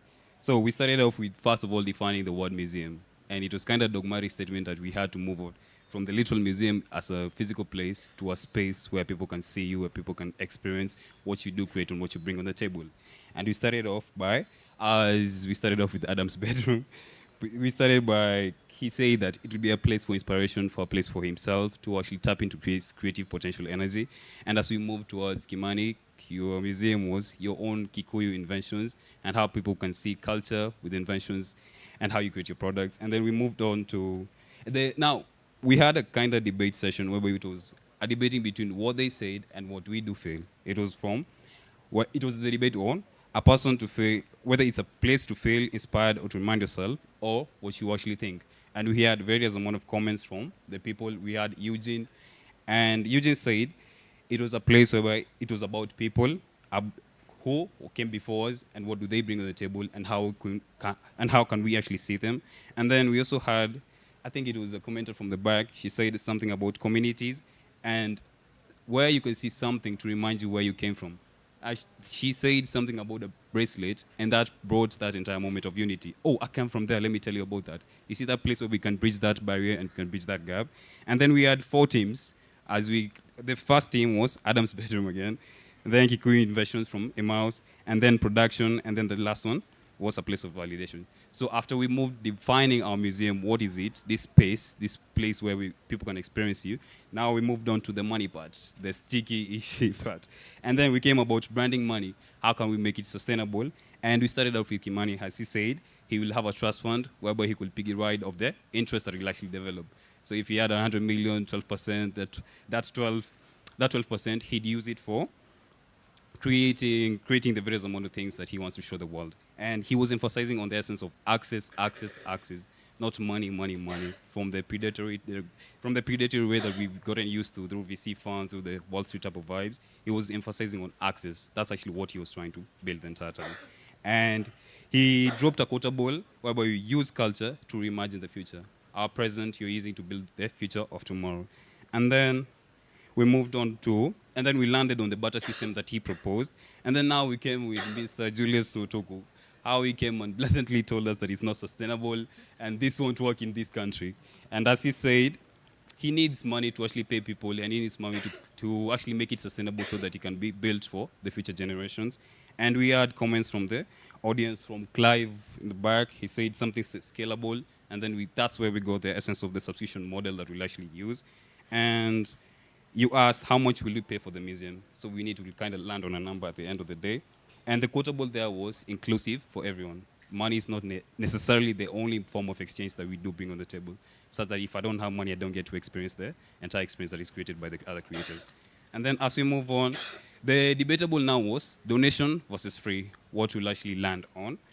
And as we move forward, and then we had Anton over here, as he was roasting me as the scribe for today. He was emphasizing on the essence of cheap is expensive, such that we rush too much to brand ourselves as free, such that people regard this as worthless. And you're using free as a form of access, not the worth of the literal thing that you're creating. Just because I say it's free, it's not worthless. There's a big difference between that. And that's actually what he was emphasizing. And the language that has been created in the Western side of the world is that you need to have a business model, you need to have something so that I can see it's actually worthful and worthwhile. So that's something that we need to think about. And then as we move forward, we kind of skipped and rushed through the site and the location part of it, but it was where, and also Kimani was emphasizing on access, and Adam over here said, we need to make it where people already there. So it's such that we bring it to them other than them coming to us, and then we landed on Mutanu Museum and how much we'll pay for it. You see how the conversation kind of flowed in that way. And then it was aspect of spending money. Adam emphasized on the essence of people. People literally create the entire experience, such that we need to compensate them 100% of that. So we were kind of battling on how we'll actually distribute it and how we'll can actually take for the people. And then the last part of it was what to experience. Kimani emphasized on the essence of immersion. He'd create an entire experience to help people see the way that he sees it. From VR to, we also had a bouncy castle and hoverboards. And then Adam said something about ease and bench and his bedrooms type of vibes. So something like that. So the entire conversation was fun. It was an illuminating fireside chat. And the thing that I love to finish off, as we are all creatives here, every single person here is a creative. You sitting there for 1 hour means something. You are drawn to this entire conversation. So balance it in between the aspect of business and the creative side of it.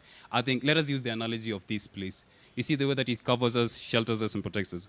Let us use that as the model for our business, whereby we build a form of a castle that incubates us as the creatives, such that we don't have to compensate anything or just trade anything for them. So let us build the castle first, and then us as the people that are here get to develop our creative ventures so that we are not trading for anything. You see? So build your castle first, build that fortress balance sheet, build that fortress castle to protect you, and then now you be your creative and show people what you got. So that was the entire experience.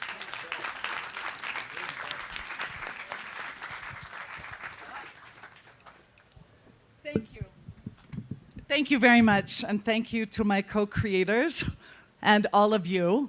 I would love you to join me on this journey. Can you just put it back? Oh, it's there.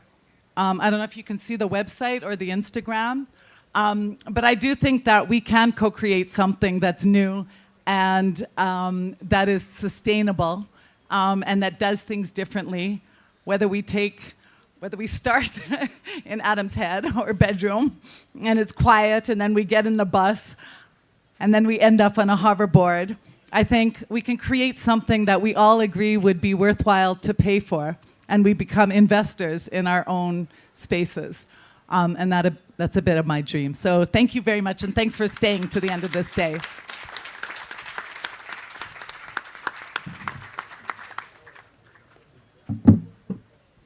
Thank you to our final panel of the day. Please wait for your photograph. Where's my photographer? Oh, here he is. He's already here. So as they take the photograph, I just want to say a couple of things as we wrap up. First and foremost, to your challenge, there's a quote by Margaret Mead, which says, never doubt, oh gosh, I'm going to get this wrong. Who knows it? I can paraphrase. Never doubt that a few committed people can bring an idea to life, because indeed that is the only thing that has ever created anything. So we can do this, we can co-create. A couple of things. I want to give a shout out to our online audience. In particular, Sylvia, Margot, Raphael, Amochelang, and they've also said thank you very much to the sign language interpreters. So thank you for all your industry all day. So each of us came up and just did our one panel. Them, they've done all the panels. I think they deserve a bigger clap. In sign language, please. Yes? Thank you. We start tomorrow at 10:30 a.m., which means that you can snooze a little and miss the jam, yeah? But I would like to ask you to keep your wristband, because you'll need that for tomorrow to enter the premises or to enter this area, to get lunch and all of those things. And because now it is 5:30, and we know Nairobi traffic, I want to encourage you to go down here on the other side of this building. There's an exhibition space that we're calling, I'm going to get the name wrong, the relaxation space. But there's an exhibition there, which is the history of protests in Kenya since 1960. So that's your jam rescue for today. Go down there, have a conversation, and we shall see you at 10:30 for our first panel of the day. Thank you.